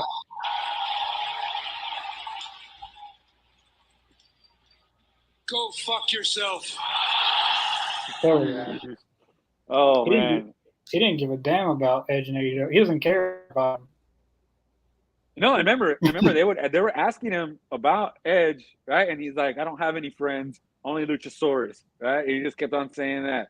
So yeah, he's not interested in that whole friendship thing with Edge here. And I guarantee he's gonna say something like that, like, "You came because you couldn't do what you wanted, or you couldn't be a champion over there, so you're trying to come and steal my championship, try to steal my spotlight." Like, I already know Christian is gonna cut some kind of crazy promo like that. He didn't. Everything he said was point on. He didn't have to say a whole bunch. Damn, I didn't know. Oh man, yeah, this is. I thought it was no or go or whatever he said. But he said go. He doesn't give a damn. Crazy. They've been friends for maybe their entire lives, and he just throwing it all away. Right? What did Edge say? 40 years? Yeah, 40. So yeah, since 40 years. they were kids. Like, damn. He doesn't care anymore. Which he's on probably the biggest point of his career, and every time that they're together, Edge always overshadows him. So, like for him, he's like, "Not this time. I'm gonna overshadow you this time." Yeah. Yeah, That was because a really good. right, because he's already, Christian's already there. He's established, so he's, I'm the one that, Yeah. I came over here and I did things myself. He goes, I don't need you, to do a tag team run or whatever the hell, the Edge wants to do. Like, I'm not doing that shit. I'm already here. I'm an established star. Like, I don't need you for nothing. Oh man, it's so good. That was a really good ending. So we normally do a rating after each show we watch. I thought for a go home show, it wasn't as good as a go home show, but and for a 4-year anniversary, didn't feel like a 4-year anniversary, but I will. It was a pretty decent show. It was very story heavy. It was very story heavy, very continuing stories. Yeah, like, definitely. Edge and Christian. You got Omega, Jericho, and Cal's family. You got MJF, Jay White. White. Like, I love that story too. Yeah, it's a lot of stories. Not many. Wasn't really match heavy. It was more. More storytelling. Focused. Yeah, and that's what fans asked for. Yeah, so, which I thought it was.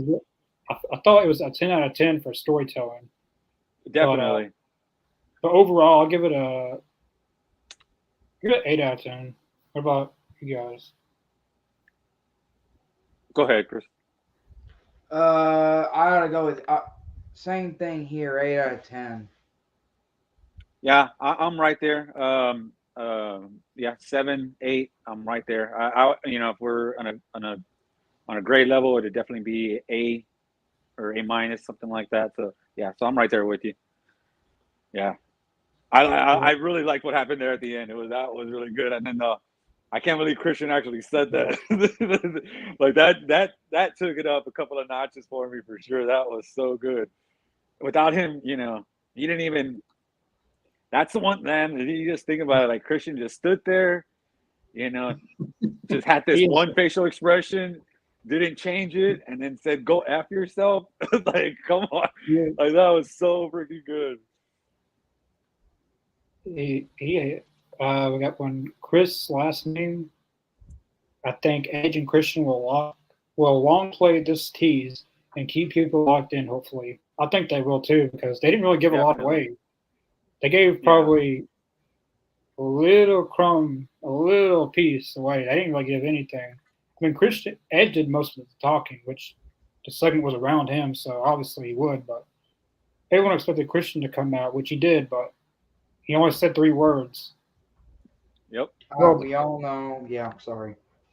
But I have a good feeling about Edge running AEW because Edge is a good creative person, not just in wrestling. In movies he does. He's been in TV shows. He's a good creative person. So yeah, he'll be able to. Yeah, he'll be able to. He's gonna work out well in AEW. He knew that. He knew that. That's why he came to AEW. He knew he was gonna be able to do his own storytelling and do that. He's a good actor, on that show Vikings and stuff. So he acts, so he knows how to play the game well. He knows how to get people's reactions and all that. He's going to work out. And then this is just A+, because everybody knows, right? If anybody watches wrestling, Edge and Christian have been buddies. Like I said, they had that show on the WWE Network when they were both out of wrestling, and they know how to do this. They're gonna and I know AEW is gonna allow them to do this. Like Chris last name said, that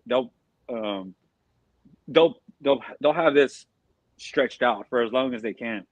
It won't. It's not gonna just end at Full Gear, because I know at Full Gear, more than likely they'll have a match, but that's just gonna be the start. I think. I think that they'll have more matches. They'll have another match at Revolution. For sure. This is going to be good. This is probably going to be the best story in AEW right now. for the time moving forward. And that's saying something because, like I said, we have a whole bunch of stories that are just so good right now with the Don Callis and Jericho and Kenny Omega and MJF and the Bullet Club Gold. Like there's a lot of good stuff going on right now. So yeah, we're gonna be tuned in, and it's gonna be fun to watch. Chris, last name says Christian is a natural flipper from face to heel. Christian loves this heat. Plus, he is boosting the TNT title, so it works well as a feud first. I agree. Feud first. Christian Edge could be the one that beat Edge for it, but agree. I don't. I think if they do go against each other, I think Christian might win. I think Christian wins first, right? At Full Gear, and then the story keeps going, and then I think Edge wins at like Revolution, right? Or they fight again at Revolution for like in some type of match, right? Like I don't know, ladder match or some type of stipulation, right? A ladder match, or maybe something where or Luchas, right? That just sings, Christian and Edge in a ladder match for that TNT title. That would be freaking awesome. Yeah. They should do the same spot as they won the TLC, have the table stacked up on two ladders, and then they're fighting on. Oh, that's two ladder, yeah.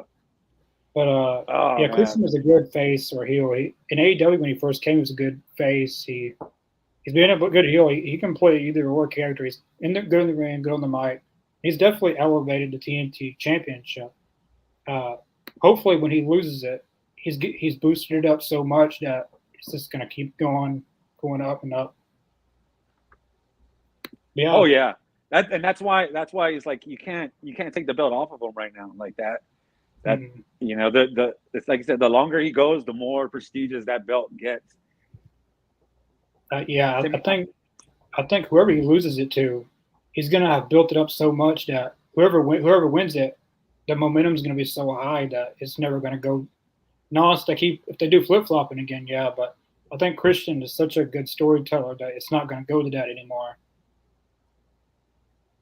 Yeah, you can't be doing that hot potato thing with it after this, because then that'll diminish everything that he's done with it. And I think Christian is going to make it maybe mean more, or I won't say more, but just as much as the world title in AEW. Yeah, it'd be like the TNT means just as much as the world title in AEW, which in the beginning it did. Cody and Brody and Miro and Darby. Yeah.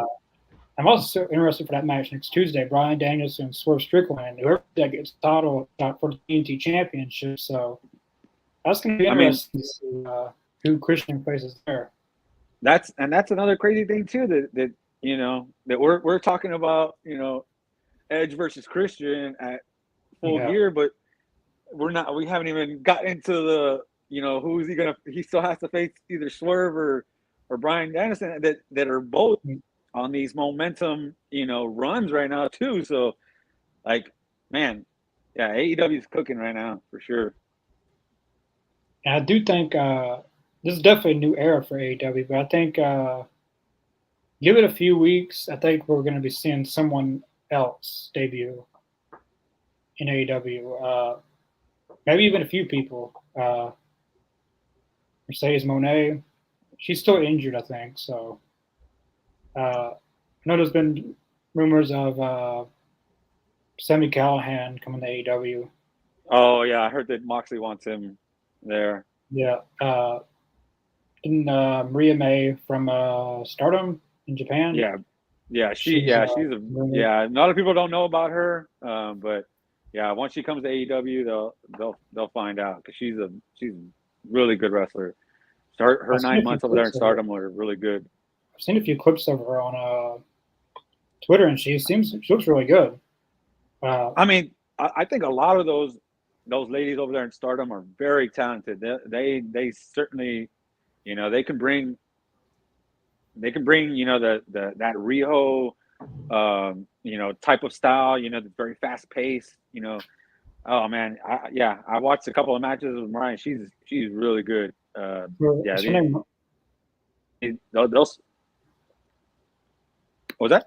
Is her name So what's her name? Mariah May. Mariah May, yeah. Mariah May. She has the look to match women like Toni Storm, Saraya, Jamie Hayter, Britt Baker. So she fits right Yeah. into the core of the women's division. Yeah. Devin Rooms. Speaking of interviews, when's the next interview? So we did have the Pope on. We are going to have a separate upload for the Pope. There'll be I'll cut the interview out and put it as its own separate upload. So if you guys are interested in just checking out the interview, and I'll have all the links that he mentioned by his food drive thing that he's doing in Jacksonville, Florida, his socials, his podcast thing he does every Saturday morning. All that will be in the links in the description below for that upload. Speaking of future uploads, I can confirm, I guess, right now. Next Wednesday we will be having another interview with former WCW, former WWE guy, former TNA, former ECW, Johnny Swinger. If anyone knows who Johnny Swinger is, he will be on this podcast next Wednesday, 6 p.m. Central Time, 7 p.m. Eastern, just like tonight. Yeah, that's the next interview. There is some other interviews I'm working on. One is bigger than normal. Probably the biggest thing we would have ever got on here. I don't want to say too much to give it away, but I'll just say he was an amateur wrestler at first. Which there's many people who did amateur wrestling before. So it's not giving away. Well, it's narrowing it down to a few people, but there is something really big in the works. I'm not going to say anymore because they know just ruin the surprise. But next and then week, shout out to Devin. I just want to say, Devin, if you didn't watch our interview with the Pope, man, yeah, when that thing's uploaded, definitely check that out. It was awesome. The Pope was awesome. I mean, he elaborated so much. I had a lot of fun with him. I thought he was a great interview. He was great. So definitely check that out once he's posted up. Yeah, it'll be really probably as soon as I'm off here, I'll start working on it. But as I said, Johnny Swinger will be on here next Wednesday. Then there's other interviews being in the works. I'm not. If I say it won't be a surprise when I do want to announce it. I could also set up for the in-game Cage, TNT, Adam Heavyweight. Yeah, they could do a lot of ways with that. But they could do a whole long-term storytelling where like they feud for a little bit, and then they cool off for a little bit, a few months, and then they go back. Kind of like how Kenny and Hangman did. Like they had a big feud and they cooled off for a little bit, and they went back, and then they had this really big feud that they kept on. So they could go for the TNT Championship first, then they could be tag champions, and they could go for the world tag, and then they could go for the world. I mean and I guarantee you, this is one thing that the TK was thinking when he signed Edge was the possibilities are endless. Like not only does Edge want to wrestle, all the top stars in AEW, but so many things that he could do with Christian. What saying Chris is definitely right on point for sure. Yeah, they could feud against each other for TNT. They could become tag champions and then feud with each other again to go for the heavyweight title. That's just the possibilities are endless with Adam. I'm calling him Edge in AEW. I just can't do the Adam Copeland. I just can't. Unless I'm in front of TK, that's the only way I'll do it. But someone who's watched him, I'm doing that. I'm doing Edge. Someone who's watched him for years and years. It's just. But I can't do it. It's like calling if Randy Orton ever came to AEW, it'd be Randy Orton. It wouldn't be whatever his real name is. Yeah. Some guys are just meant to be certain names. Obvious reasons why you can't use it. But, I mean, I think my dad, because me and my dad watch AEW all the time. My dad, when Moxley came over, when Moxley was in AEW, my dad couldn't stop calling him Dean Ambrose. For years, he called him Dean Ambrose. He just couldn't call him anything else. And I'm like, it's not Dean Ambrose, John Moxley. But Well, thank you, Gordon. It'll be up shortly. Yeah. Definitely check the links in the description below. Facebook, Twitter, Twitch, Spotify, and Podbean. Facebook and Twitter for our updates, for interview updates, guest updates, start times, and stuff like that. As I said earlier, we will be back tomorrow night for Talking Elite. It is part 5 of the Dark Side of the All Elite Zone. It is the final part of the 5-part series, and it will be on Vince McMahon. So it is called Dark Side of the All Zone. So talking about McMahon, it's going to get pretty dark. So we'll be back for that on Thursday. For Rampage and Collision, I'm not for sure what's going to be going on there. Someone might be taking over. I don't know. I'm confident there will be a Collision, but I just won't be on maybe. Me and Chris are going to be hanging out this weekend. So that's why I said definitely check out our Facebook and Twitter for show updates and stuff like that. If we do a reaction, if we don't. What were you going to say, Chris? Oh, I was just saying. I would agree with you about you and I will be hanging out this weekend. Yeah. Yeah, y'all guys are gonna have a good time. Yeah. Plus, it's on my birthday. Yeah, and everybody, tell Chris happy birthday, since we won't probably see him till Tuesday, more than likely. Yeah, I'll definitely be on Tuesday. So happy birthday, Chris. Thanks, Mark. Then, I do know definitely on Saturday, AEZ Canada episode 11 will be out. That's definitely happening.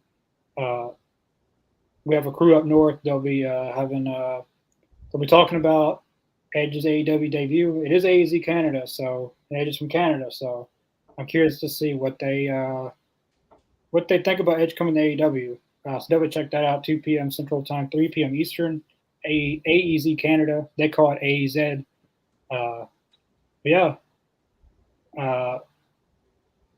We're our goal is 500 subscribers before the year's over. We're currently at 403 subscribers, so we've officially hit a milestone at 400 subscribers total.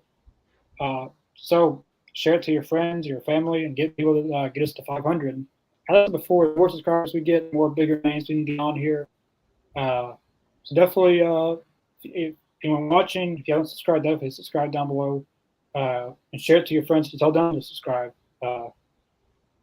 We will see you guys tomorrow night for Talking Elite.